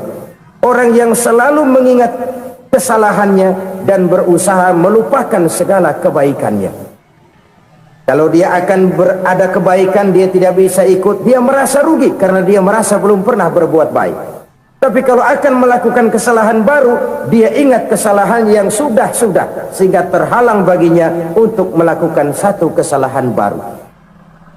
Demikianlah saudara-saudara, bahwa Allah melebihkan rizki sebagian kita dari yang lain, agar terjadi tolong-menolong dalam kehidupan ini. Jadi kesenjangan yang nature, kesenjangan yang alami, itu sunnatullah. Ada yang kaya, ada yang miskin, ada yang kelas menengah. Nah, kenapa lalu sekarang kita berusaha mengentaskan kemiskinan? Oleh karena adanya kesenjangan struktural. Kalau yang kaya bisa semakin kaya, kenapa yang miskin tidak bisa naik jadi ikut sedikit kaya? Sebab pada dasarnya Islam adalah agama yang sejak turunnya sudah berupaya memerangi kemiskinan. Bahkan dikatakan kemiskinan itu mendekatkan kepada kekufuran. Orang kalau miskin udah dekat banget sama kafir.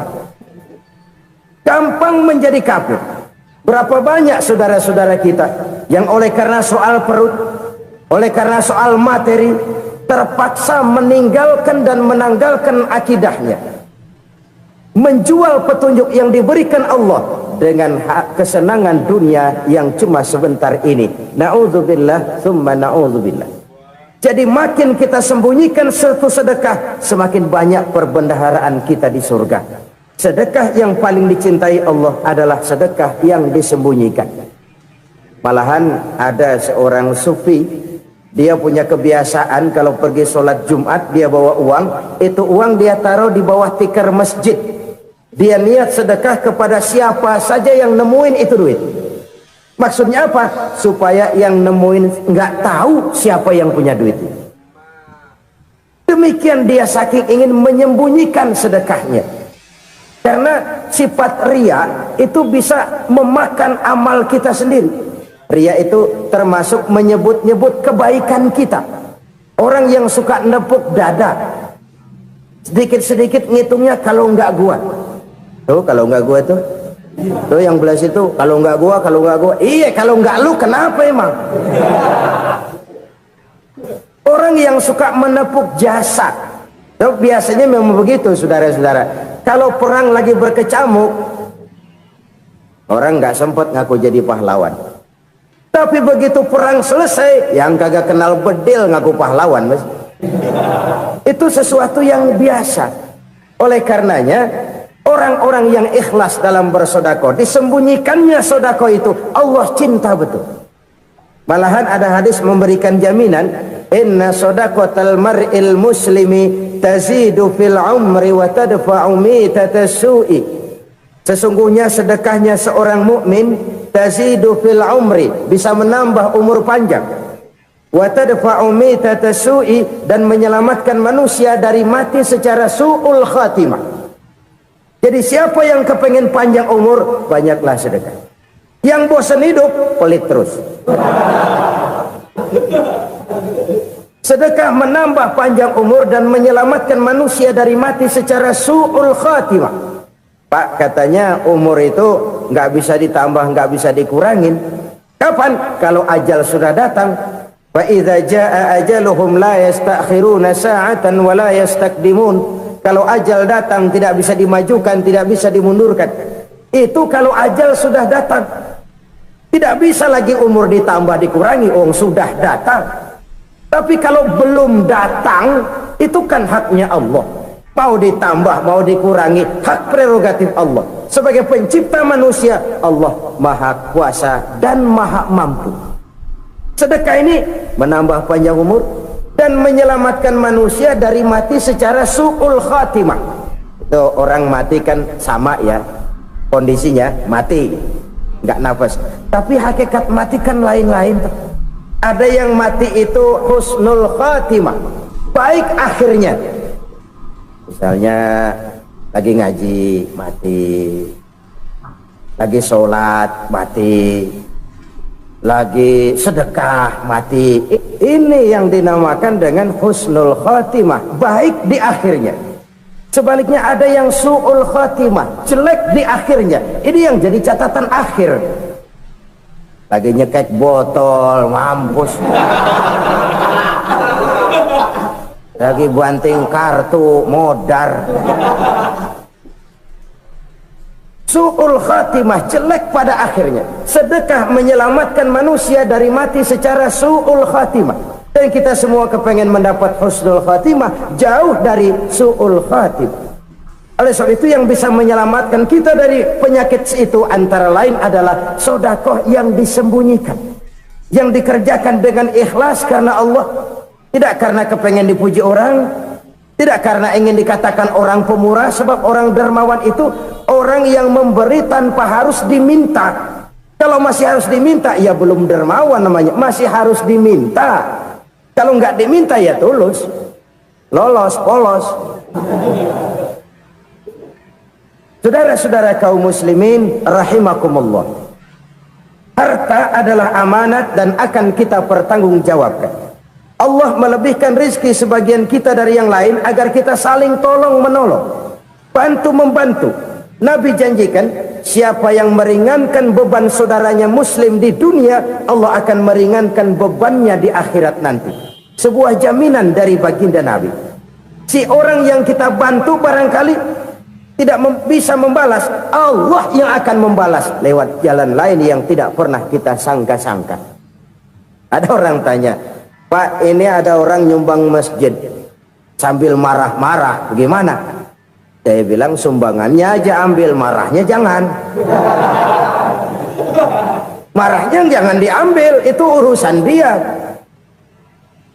Saudara-saudara kaum muslimin rahimakumullah, umat Islam ini kan umat yang punya potensi besar. Kadang kita merenung, kenapa kadang-kadang pembangunan masjid kok lambat sekali? Kalau hotel hari ini peletakan pertama, bulan depan peresmian. Supermarket hari ini peletakan batu pertama, minggu depan peresmian. Tapi kalau sudah yang namanya masjid, kadang-kadang peletakan batu pertama sekaligus jadi batu terakhir. 3 tahun, 4 tahun, campur nebar jalak di jalanan, duit dijaring kayak ikan sepat. Apa tidak ada orang Islam yang kaya? Banyak. Apa tidak ada pengusaha muslim yang jadi konglomerat? Ada. Lalu yang belum banyak itu yang komit terhadap nilai-nilai agamanya. Akhirnya kita jatuh jadi umat yang lemah. Belum ada pengusaha konglomerat muslim buka pabrik supermi cap beduk misalnya umpamanya atau pabrik kecap cap sorban supaya identitas keislamannya sedikit kelihatan. Kita jatuh jadi umat yang lemah karena potensi tidak terinventarisir dengan baik. Kita ini ibarat kompor yang cuma matengin nasi orang lain. Potensi kita dimanfaatkan oleh orang lain. Ukhuwah Islamiyah kita baru terbatas kepada silaturahmi. Ukhuwah di bidang ekonomi kita lemah, ukhuwah di bidang kebudayaan kita lemah, apalagi ukhuwah di bidang politik kita lebih rapuh lagi. Padahal ukhuwah itu adalah totalitas kehidupan manusia, menyangkut ipolek sosbud, memerlukan nilai-nilai ukhuwah. Jadi oleh karena itu mari kita menyadari di dalam harta kita, walaupun kita yang cari pergi pagi pulang sore peras keringat banting tulang, di sana ada harta anak yatim, di sana ada hak masjid, di sana ada hak pesantren, di sana ada hak jihad. Berbahagialah seseorang apabila dia oleh Allah dijadikan keran. Keran itu menyimpan air tapi tidak untuk dirinya, tapi disalurkannya kepada mereka yang memang memerlukannya. Saudara-saudara kaum muslimin rahimakumullah, ini yang pertama. Jadi perbendaharaan surga adalah menyembunyikan sedekah. Orang lain nggak tahu, kita pun nggak pernah ngitung-ngitung. Kita anggap lewat begitu saja, padahal itu deposit akhirat. Satu. Yang kedua, perbendaharaan surga itu apa? Wa kitmanul musibah, menyembunyikan kesulitan. Kadang orang takut menghadapi kesulitan, tapi makin kita merenung, hidup ini kan sebenarnya urusan. Takut sama urusan ya jangan hidup. Tandanya orang hidup itu kalau punya urusan.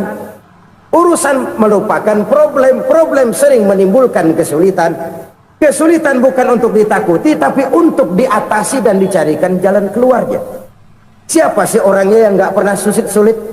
Makin tinggi status sosialnya, makin gede urusannya. Makin tinggi kualitas imannya, makin berat tingkat kesulitannya. Cuma memang yang namanya enak itu seperti pelangi. Biang lala itu nggak pernah di atas kepala kita, di atas kepala orang melulu. Lu sih enak lo, kata kita. Dia juga bilang yang enak kan lo. Pelangi itu nggak pernah di atas kepala kita. Kata tukang beca, aduh enak ya naik Mercy. Kata tukang beca, apa yang di dalam mobil Mercy? Aduh enak bener tukang beca, di jok ngeringkuk ngorok pulas bener. Saya kamar pakai AC sejuk, tempat tidur sutra empuk, alga spring bed, kulak kulik nggak bisa pulas kalau belum minum Valium, belum tidur. Enak bener tukang beca, di jok ngorok nggak tahu wetan kulon. Si tukang beca bilang yang di Mercy enak, yang di Mercy bilang tukang beca enak. Inilah enak, nggak pernah di atas kepala kita, di atas kepala orang lain melulu enak itu. Nah saudara-saudara, yang merupakan perbendaharaan surga itu orang yang bisa menyembunyikan kesulitan, baik pribadi ataupun rumah tangga. Nih terutama rumah tangga yang jadi soalnya. Kadang-kadang kita ini kalau senang, sebaliknya kalau senang kita diam, kalem aja, cuek. Banyak banget duit kita bawaan, diam aja udah. Malah ketemu orang takut. Tapi begitu susah, sekampung tahu.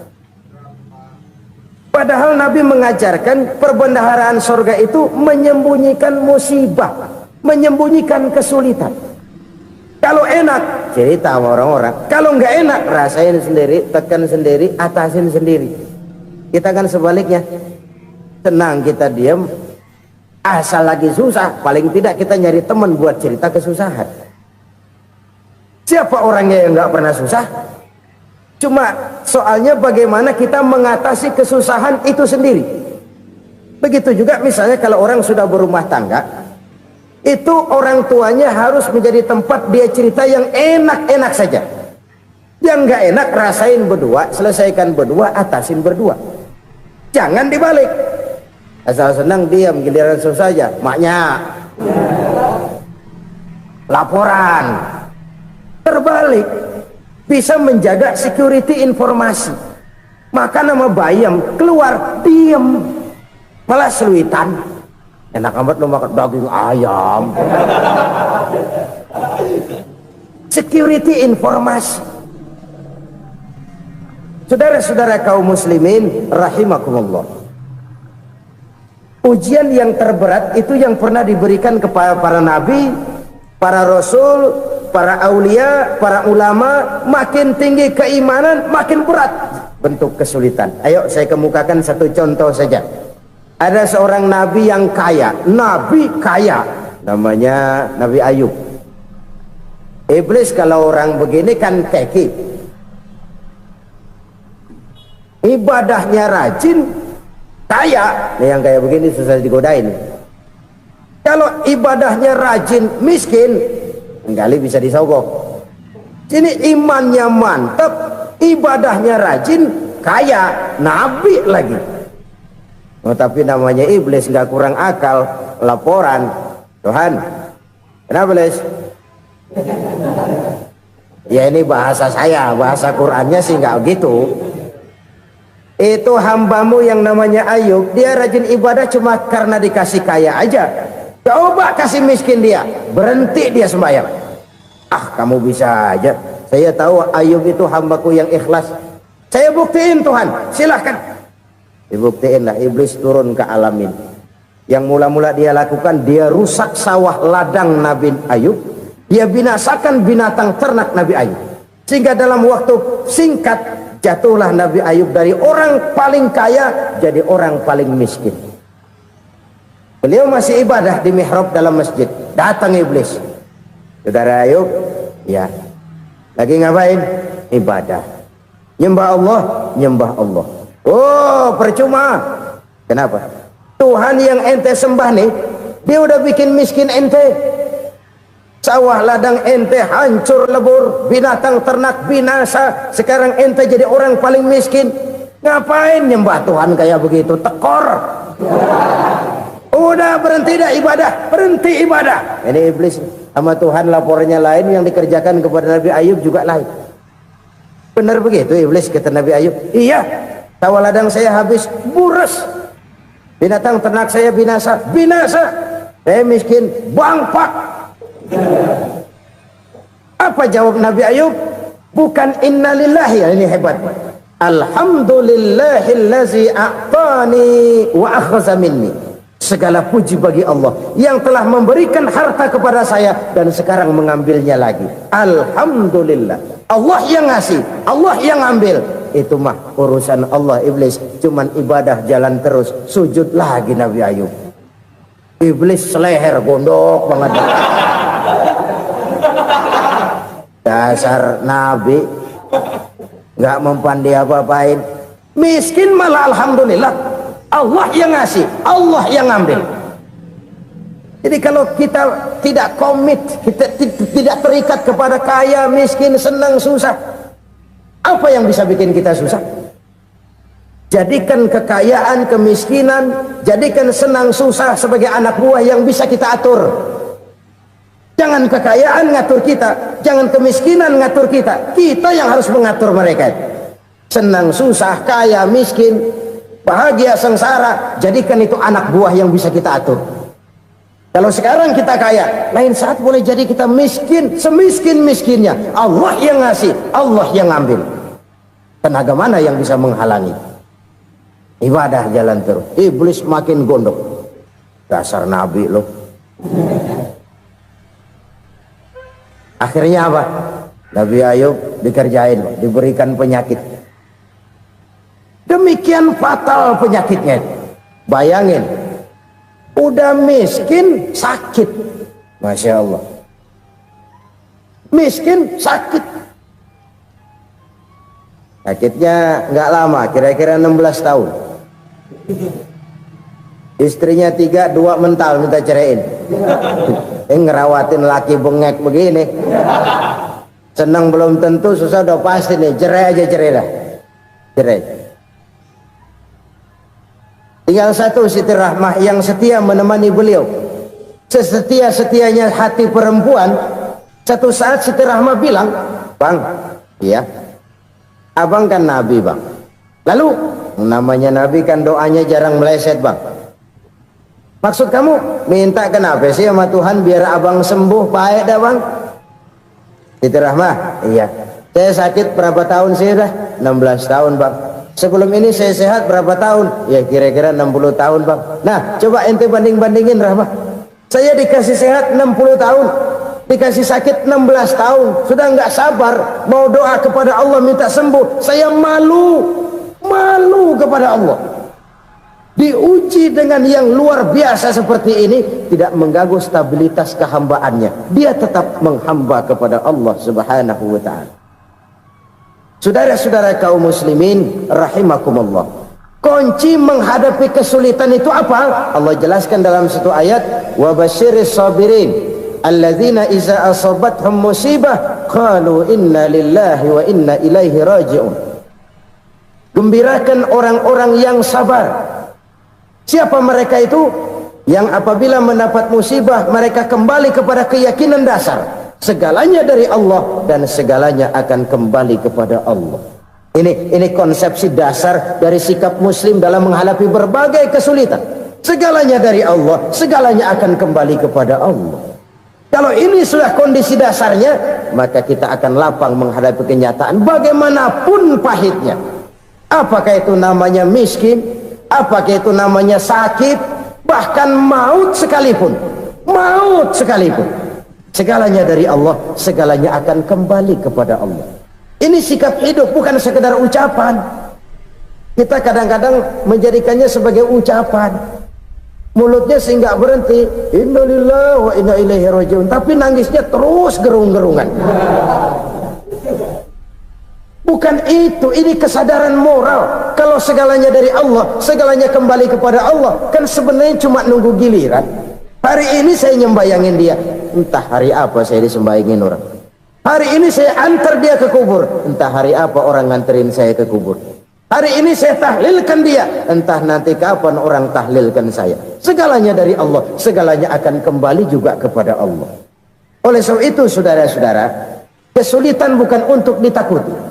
Kesulitan justru untuk diatasi, dicarikan jalan keluarnya.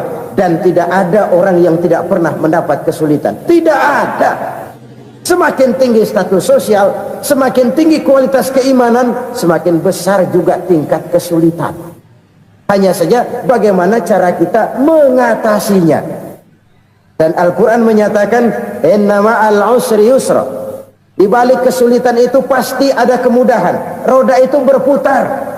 Karena itu Rasulullah sallallahu alaihi wasallam mengingatkan kepada kita, ta'arraf ilallahi firraha ya'rifka fisyiddah. Ingatlah kepada Allah di waktu kamu senang, supaya Allah ingat kepada kamu di waktu kamu susah. Kalau waktu senang kita ingat kepada Allah, kita susah, Allah tidak akan meninggalkan kita. Tapi kalau waktu senang kita jauh dari Allah, sujud tidak sempat, dengan masjid jauh, ketika senang kita lupakan Allah. Nanti begitu kita susah, Allah lupakan kita, dan itu menyakitkan. Oleh karena itu orang-orang tua kita dulu bilang, kalau lagi sehat ingat-ingat lu bakal sakit nanti.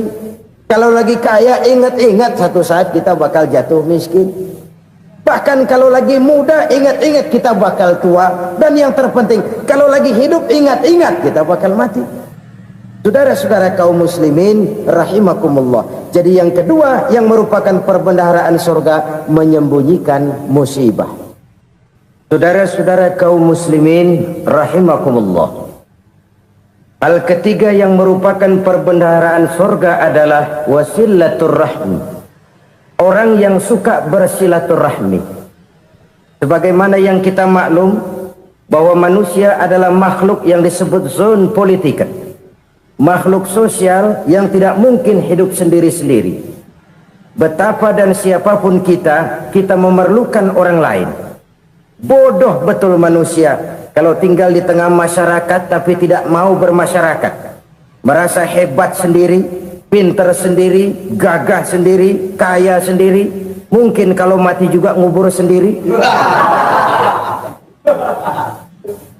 Jangankan kita di sini, di sorga saja Nabi Adam waktu sendirian bengong melulu, mondar mandir. Allah tegur dam sepi dam. Ya ini kalau bahasa saya. Iya Tuhan, sepi ini nggak ada coret-corekan pisan ini.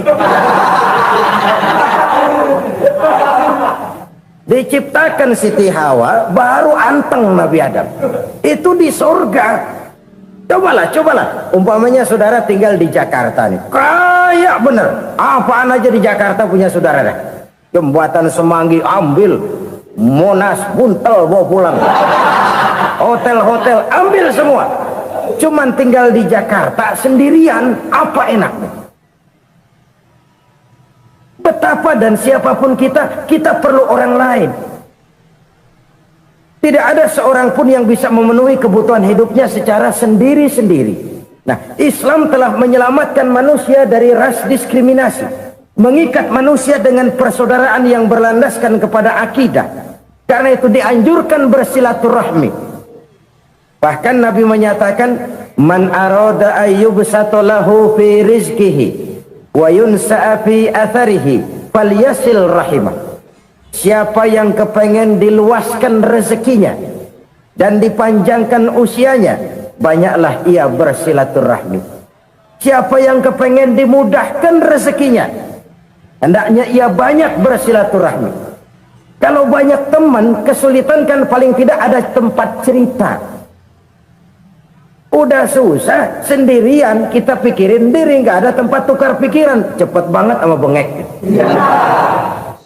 Dilawan sendiri. Nah, secara makro kita bisa berkata, tidak mungkin ada kemenangan kalau tidak ada kekuatan. Tidak ada kekuatan kalau tidak ada kesatuan dan persatuan. Tidak mungkin ada kesatuan dan persatuan tanpa semangat silaturahmi. Kalau umat Islam mau menang, dia harus kuat. Kalau umat Islam mau kuat, dia harus bersatu. Kalau umat Islam mau bersatu, dia harus membudayakan silaturahmi ini. Bahkan sampai-sampai kata Nabi, kalau bisa cari nilai tambah. Apa? Silman qata'ak. Bersilaturahmilah kau kepada orang yang marah denganmu. Masya Allah, indahnya ajaran agama kita. Orang yang marah pun kepada kita, kata Nabi, kalau bisa bersilaturahmilah kepadanya, kepada orang yang marah itu. Di situ nilai tambah. Cuman jujur nih hadis, ngucapinnya gampang, ngamalinnya yang berat banget. Orang marah sama kita, kita disuruh silaturahmi, ada apa malu? Lu marah, ada gua marahan lagi. Tunggu pikirin. Saudara-saudara kaum muslimin rahimakumullah. Tapi ini yang diajarkan, bahkan ini yang dicontohkan oleh baginda Rasul.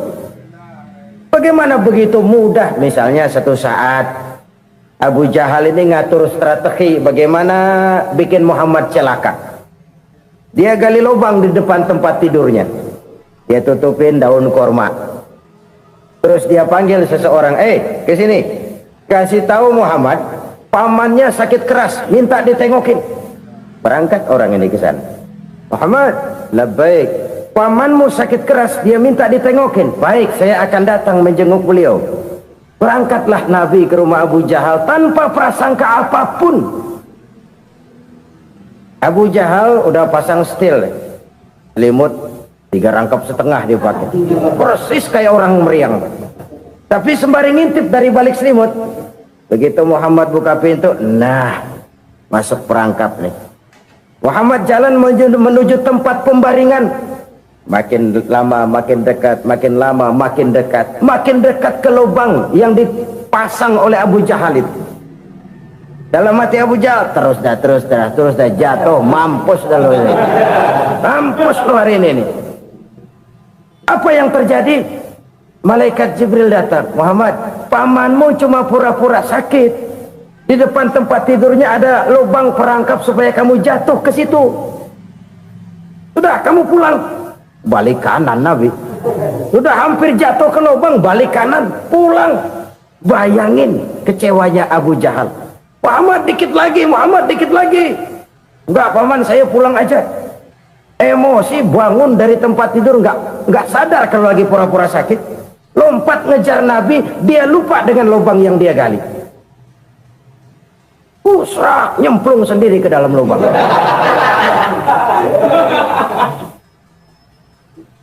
Nabi terus berlalu. Ini terjadi keanehan. Jatuh ke lubang yang dia gali itu sebenarnya nggak terlalu dalam ya, antara 3-4 meteran lah. Tolong, saya jatuh ke lubang ini. Datanglah pelayan-pelayannya itu. Angkat saya dari sini. Oh, yang ngulurin tambang. Satu gulung, belum juga nyampe itu tambang. Kurang, beli lagi ke warung. Sambung, ulur lagi, nggak juga bisa sampai. Wah, ini kerjaan Muhammad ini. Tolong, siapa salah seorang kamu ke rumah Muhammad, kasih tahu encangnya kecebur. Minta ditolongin. Sampaikan kepada Rasul. Kenapa? Pamanmu jatuh ke lubang, Muhammad minta tolong diangkatin. Tambang udah nyambung-nyambung nggak nyampe juga. Ya, nanti saya datang, saya tolong. Cobain. Nyata-nyata orang berniat jahat mau mencelakakan dia. Datang dia menolong. Ini yang disebut air tuba dibalas air susu ya ini. Bukan sebaliknya. Air tuba dibalas air susu. Paman, kecebur ya? Iya Muhammad, tolong ini. Pegang tangan saya. Nabi ulurkan tangannya, nyampe. Dipegang oleh Abu Jahal, diangkat ke atas. Sampai atas, apa kata Abu Jahal? Sihirmu memang hebat Muhammad. Udah ditolongin dikata sihir.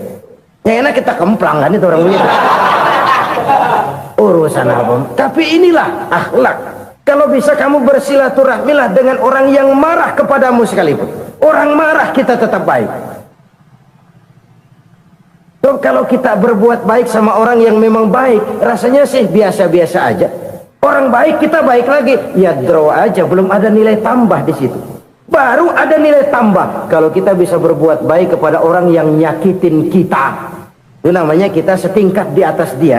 Dia sakitin kita, kita berbuat baik sama dia. Dia pelit sama kita, kita baik sama dia. Dia marahin kita, kita deketin dia. Di situ kita punya nilai tambah. Jadi siapa yang ingin diluaskan rezekinya kata Nabi dan dipanjangkan umurnya, hendaklah ia banyak-banyak bersilaturahmi. Sederhana sebenarnya silaturahmi, tapi silaturahmi membangkitkan semangat kesatuan dan persatuan. Kesatuan dan persatuan melahirkan kekuatan. Dalam matematika 1 ditambah 1 pasti 2. Tapi di tengah masyarakat, 1 orang takut ditambah 1 orang takut, hasilnya jadi 2 orang setengah berani. Kenapa setengah berani? Karena udah berdua. Tadi pan takut sendirian. Kalau dia kumpul turu-turu takutlah jadi berani. Kita yang lemah, kita yang tidak berdaya, kita yang miskin, kalau mau kompak bersatu, apa yang nggak bisa kita kerjain? Apalagi tinggal di kota besar, pilihan cuma 2. Bertahan atau minggir. Bertahan atau minggir. Untuk bisa bertahan harus mampu bersaing. Untuk mampu bersaing harus punya keahlian. Keahlian harus ditunjang dengan pendidikan, ditambah oleh kekompakan sebagai umat. Udah miskin mencar mulu, orang injak kita. Orang nggak pandang urusan apa malu. Oleh karena itu silaturahmi pada hakikatnya merupakan roh dari ukhuwah yang diajarkan oleh agama kita. Bagaimana Islam menyelamatkan masyarakat manusia dari ras diskriminasi, mengikat manusia, dan tidak ada persaudaraan yang lebih indah selain persaudaraan yang diikat dengan nilai-nilai akidah. Sepanjang orang di jalan Allah, itulah saudara kita. Keluar dia dari jalan Allah, selesailah persaudaraan sampai di situ. Karena itu kalau ingin menyimpan sesuatu di surga, banyaklah bersilaturahmi, datang ke rumah ini, datang ke rumah itu, dan lain sebagainya. Itu simpanan kita di akhirat nanti. Ini yang ketiga. Saudara-saudara, yang keempat, perbendaharaan surga itu apa? Wa qawlu la hawla wa la quwwata illa billah. Ucapan la hawla wa la quwwata illa billah. Ibadah kan ada yang berat, modalnya besar. Bangun masjid berat, modalnya besar. Bangun rumah sakit berat, modalnya besar. Ada ibadah yang berat tapi modalnya ringan. Misalnya puasa itu berat, mengendalikan nafsu. Kalau sekedar nggak makan nggak minum sih enteng, mengendalikan nafsu itu jihad terbesar, tapi kan modalnya ringan, cuma niat saja. Ini ibadah berat, modalnya ringan. Ada ibadah yang ringan, modalnya juga enteng, seperti termasuk ucapan la haula wala quwata illa billah. Tanpa sadar, la haula wala quwata illa billah, nyelengin tuh di surga. Nyelengin, kita nggak terasa, nyelengin simpenan akhirat. La haula wala quwata illa billah, nyimpan lagi. Kaget, la haula wala quwata illa billah, nyimpan lagi, banyak simpenan. Walaupun sebenarnya yang dimaksud di sini adalah kesadaran batin bahwa tidak ada daya dan kekuatan kecuali Allah. Itu intinya. Kita memulai pekerjaan disunahkan baca bismillah, kan begitu. Apa itu? Kesadaran moral bahwa ini saya bisa kerjakan. Saya kerjakan ini dengan menyebut nama Allah. Kenapa? Kalau Allah tidak memberikan daya dan kekuatan, mana mampu saya kerjakan ini. Maka saya kerjakan ini dengan menyebut nama Allah. Bismillah. Kesadaran moral.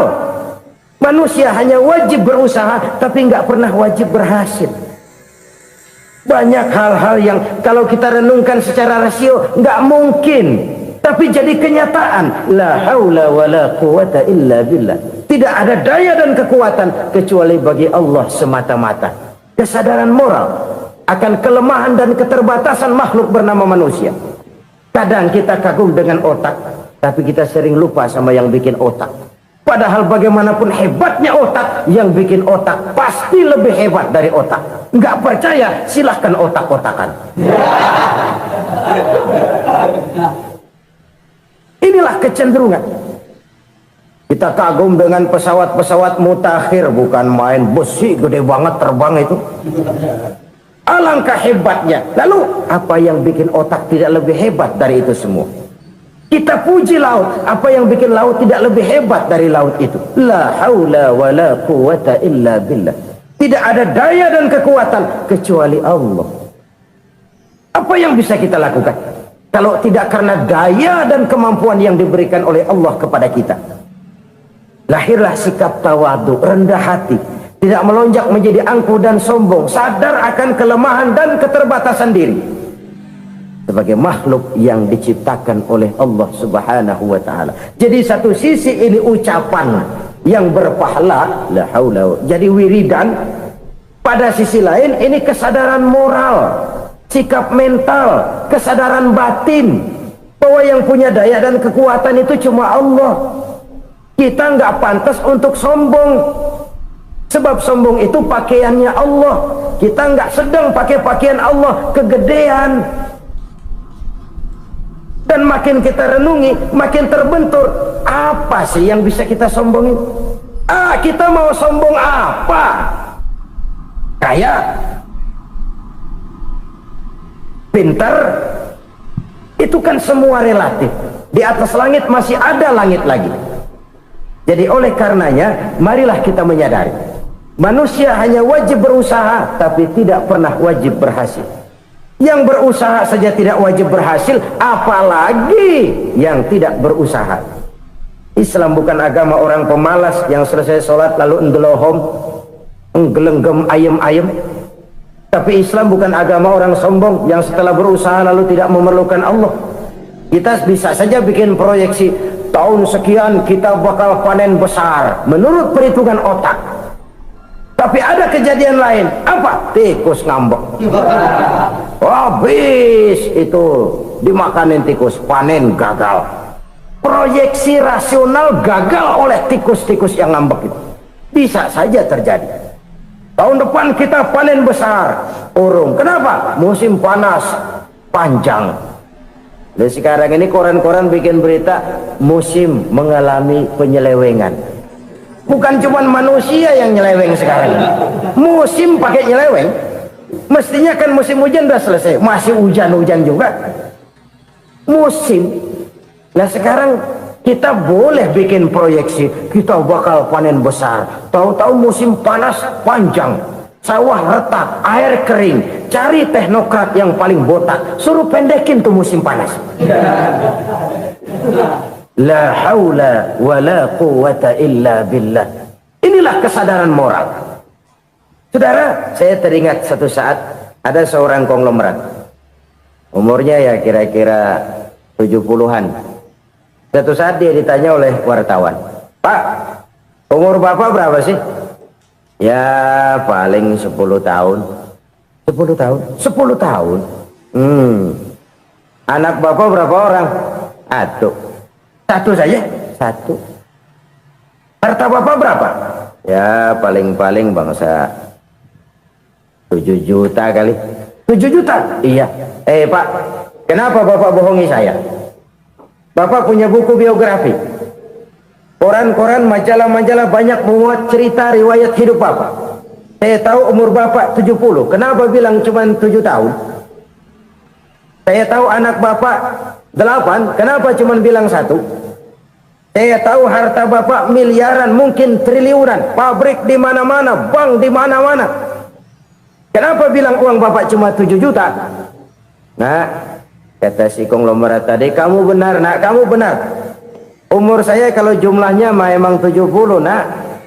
Cuman ingat-ingat saya, baru 7 tahun terakhir ini saya sujud. Baru 7 tahun terakhir ini saya berusaha dekat dengan Allah. Saya laksanakan perintahnya, saya jauhi larangannya. 7 tahun inilah rasanya yang ada nilainya di hadapan Allah. Yang 63 tahun matong, kelabu, kelem umur gue. Habis untuk maksiat, untuk munkarat. Maka ketika ditanya tadi, umur saya 7 tahun itu. Oh begitu Pak. Oh iya. Lalu anak Pak, anak Bapak kan 8. Kenapa bilang cuma 1? Nah, kalau jumlah hitungannya memang anak saya 8. Tapi dari 8 orang ini rasanya cuma 1 nih yang bakal jadi buah hati, belahan jantung, pelanjut cerita, penerus sejarah, bakal jadi anak soleh yang akan mendoakan saya. Cuma 1 rasanya anak saya ini yang bakal jadi buah hati saya, besar-besaran saya, yang akan mendoakan di kubur saya, yang akan mendoakan di akhirat saya. Yang 7 orang mana? Masya Allah, yang 1 tenggeng, yang 1 nyekek botol ngolo, yang 1 nggak karu-karuan. Makanya saya bilang 1 anak saya yang akan bisa mendoakan saya. Oh begitu Pak. Iya. Nah, harta Pak, harta Bapak kan triliunan, pabrik Bapak di mana-mana, uang Bapak hampir di tiap bank-bank besar. Kenapa bilang cuma 7 juta? Betul kau Nak. Harta saya kalau jumlahnya memang miliaran, triliunan mungkin. Tapi yang saya ingat baru 7 juta tuh yang saya belanjakan di jalan Allah. Saya nyumbang masjid, saya santuni yatim piatu, saya bantu pembangunan pesantren, saya bantu pembangunan rumah sakit Islam. Itu yang akan saya bawa pulang ke akhirat, yang 7 juta itu. Yang triliunan itu nanti akan diperebutkan oleh anak-anak saya sebagai waris saya. Jadi harta saya 7 juta itu yang bakal nemenin saya di akhirat, yang akan saya bawa pulang jadi teman saya. Saudara-saudara kaum muslimin, jangan-jangan orang tua itu adalah kita-kita ini. Jangan-jangan kita-kita ini adalah orang tua itu. Jangan-jangan itu potret dari diri kita masing-masing. Dari sekian umur yang diberikan Allah, berapa tahun yang ada nilainya di hadapan Allah? Dari sekian anak-anak yang merupakan amanah, berapa yang akan mendoakan kita sebagai orang tuanya menjadi anak soleh? Dari sekian banyak harta yang diberikan Allah, berapa yang akan kita bawa pulang menghadapnya nanti, yang kita belanjakan di jalan Allah? Ini sebuah potret kehidupan. Karena itu kita kembali kepada la haula wa la quwata illa billah. Kita wajib berusaha, kita wajib berikhtiar. Selebihnya, segala daya dan kekuatan hanya milik Allah saja semata-mata. Satu kesadaran batin dari setiap pribadi muslim. Setelah ia berusaha dan berikhtiar, ia menyerahkannya kepada Allah Subhanahu wa ta'ala. Jadi satu sisi ini merupakan wiridan ucapan yang mengandung pahala, pada sisi lain ini merupakan sikap batin dari seorang muslim di dalam ia menghadapi realitas kehidupan ini. Saudara-saudara kaum muslimin rahimakumullah, kalau ini kita jadikan satu basis kehidupan, Maka ini akan menyelamatkan manusia dari kemungkinan tergelincir menjadi orang yang lupa diri dan lupa darat. Sebab itu Imamul Ghazali berpesan, jadidis safinah fa innal bahra amiq wa khuziz zad fa inna safara ba'id wa khaffifil hamla fa innal hamla sadid. Perbarui selalu kapalmu karena lautan sangat dalam. Bawa bekal yang banyak karena perjalanan ini sangat jauh. Ringankan beban karena kebanyakan beban akan menyakitkan. Alangkah indah kalimat ini, alangkah dalam makna yang terkandung di sana. Perbarui selalu kapalmu karena lautan sangat dalam. Apa artinya ini? Jaga mentalmu baik-baik. Pelihara imanmu baik-baik karena hidup penuh cobaan seperti lautan. Kita kalau berlayar di lautan kan kadang-kadang tenang, angin bertiup sepoi-sepoi basah. Jika malam datang bintang gemintang bertabur menghias cakrawala, rembulan memantulkan sinarnya dengan indah. Dalam keadaan begitu berlayar enak. Tapi lain saat ombak menggunung, halilintar menyambar, angin topan bertiup. Berapa banyak sudah saudara-saudara kita yang tenggelam di lautan dunia tanpa sadar bahwa dia belum sampai kepada pantai yang akan dituju. Berapa banyak sudah saudara-saudara kita yang tenggelam di lautan dunia ini tanpa sempat bangkit lagi. Dia menyangka sudah sampai kepada tujuannya. Hati-hati kapal jangan sampai bocor karena lautan sangat dalam. Iman ini jaga baik-baik karena hidup penuh dengan ujian. Wa khuzizat fa inna safara ba'id. Bawa bekal yang banyak karena perjalanan sangat jauh. Saudara mau ke Bandung, bawa duit. Saudara mau ke Surabaya, banyakkan lagi duitnya. Saudara mau ke Mekah, gepokan, iketan tuh duit nggak lembaran lagi. Makin jauh perjalanan, makin banyak bekal yang harus kita bawa. Kalau saudara dari Jakarta mau ke Surabaya, kagak bawa duit berangkat juga, itu sih bukan berani namanya, nekat. Sampai Surabaya belum tentu, sengsara di jalan udah pasti. Kenapa? Nggak bawa bekal berangkat. Sama juga kita nih, misalnya belum sempat sembahyang, mati. Waduh, berani banget orang. Belum punya bekal, mati. Sengsara di jalan. Atau bekal tidak cukup. Dari Jakarta saudara mau ke Surabaya, bawa duit 500 perak. Paling jauh Cikampek nyampenya itu. Paling jauh itu. Antara jauhnya perjalanan dengan bekal yang saudara bawa tidak seimbang. Hidup ini perjalanan panjang. A walking tour. Dimulai dari alam arwah. Sebelum jasad diciptakan, roh diciptakan lebih dulu. Dari situ pindah ke alam rahim. Dari alam rahim pindah ke alam dunia. Dari alam dunia pindah ke alam barzah. Baru menuju akhirat. Satu perjalanan panjang. Kalau bekal tidak bawa, sengsara di jalan. Bawa bekal yang banyak karena perjalanan ini sangat jauh. Wa khaffifil hamla, ringankan beban karena beban itu cuma akan menyulitkan. Kalau bekal itu sih keperluan, tapi beban nggak kita perluin, cuma ngeberat-beratin. Apa ini beban? Dosa, kecurangan, kebatilan, kezoliman, ketidakadilan, kesewenang-wenangan. Itu akan jadi beban kita di akhirat. Alangkah celakanya, perjalanan panjang, bekal tidak bawa, beban kelewat banyak, alamat sengsara di jalan. Pahala tidak ada, dosa berlipat ganda. Na'udzubillah, summa na'udzubillah. Kalau kita rangkum nasihat Al-Ghazali dengan kisah si konglomerat tadi, kita akan mengambil kesimpulan. Pertama, bekal terbaik dalam menghadapi gejolak kehidupan ini tidak lain adalah iman. Yang kedua, pahala dan dosa. Dua hal kontroversial. Pahala adalah bekal, dosa adalah beban. Tapi kita sekarang kan tidak begitu terangsang kepada yang abstrak. Orang berlomba mencari yang konkret-konkret saja, yang real. Kalau memang dosa, benjol dong, kira-kira begitu. Kira-kira begitu. Persis orang Yahudi dulu. Orang Yahudi itu kan pernah minta kepada Nabi Musa, ya Musa lan nu'mina laka hatta narallaha jahrah. Musa, kami nggak bakal mau beriman kepada Allah kalau belum kami lihat Allah ada nongkrong di depan kami. Kalau memang Tuhan ada, taruh dong di depan kami. Mau yang konkret-konkret saja. Kalau emang dosa, benjol dong. Kalau emang pahala, berasa dong. Orang terangsang kepada yang real, yang konkret-konkret saja. Karena itu, untuk mengejar dosa orang mau bayar. Tapi untuk mengejar pahala, walaupun tidak bayar, orang segan. Ini yang dikatakan oleh Nabi, kamu mengharapkan ke surga, tapi kamu berat melaksanakan sesuatu yang bisa membawa kamu ke surga. Kamu ingin jauh dari neraka, tapi tiap saat kamu lakukan perbuatan-perbuatan yang justru menjerumuskan kamu ke neraka. Idda'aitum an-najata minan nar wa ramaitum fiha anfusakum. Kamu ingin selamat dari neraka, tapi kamu lemparkan diri kamu ke neraka. Kamu ingin masuk surga, tapi berat sekali kamu melakukan perbuatan-perbuatan yang bisa menyampaikan kamu di surga. Saudara-saudara kaum muslimin rahimakumullah. Jadi hal keempat yang merupakan perbendaharaan surga adalah la haula wa la quwwata illa billah.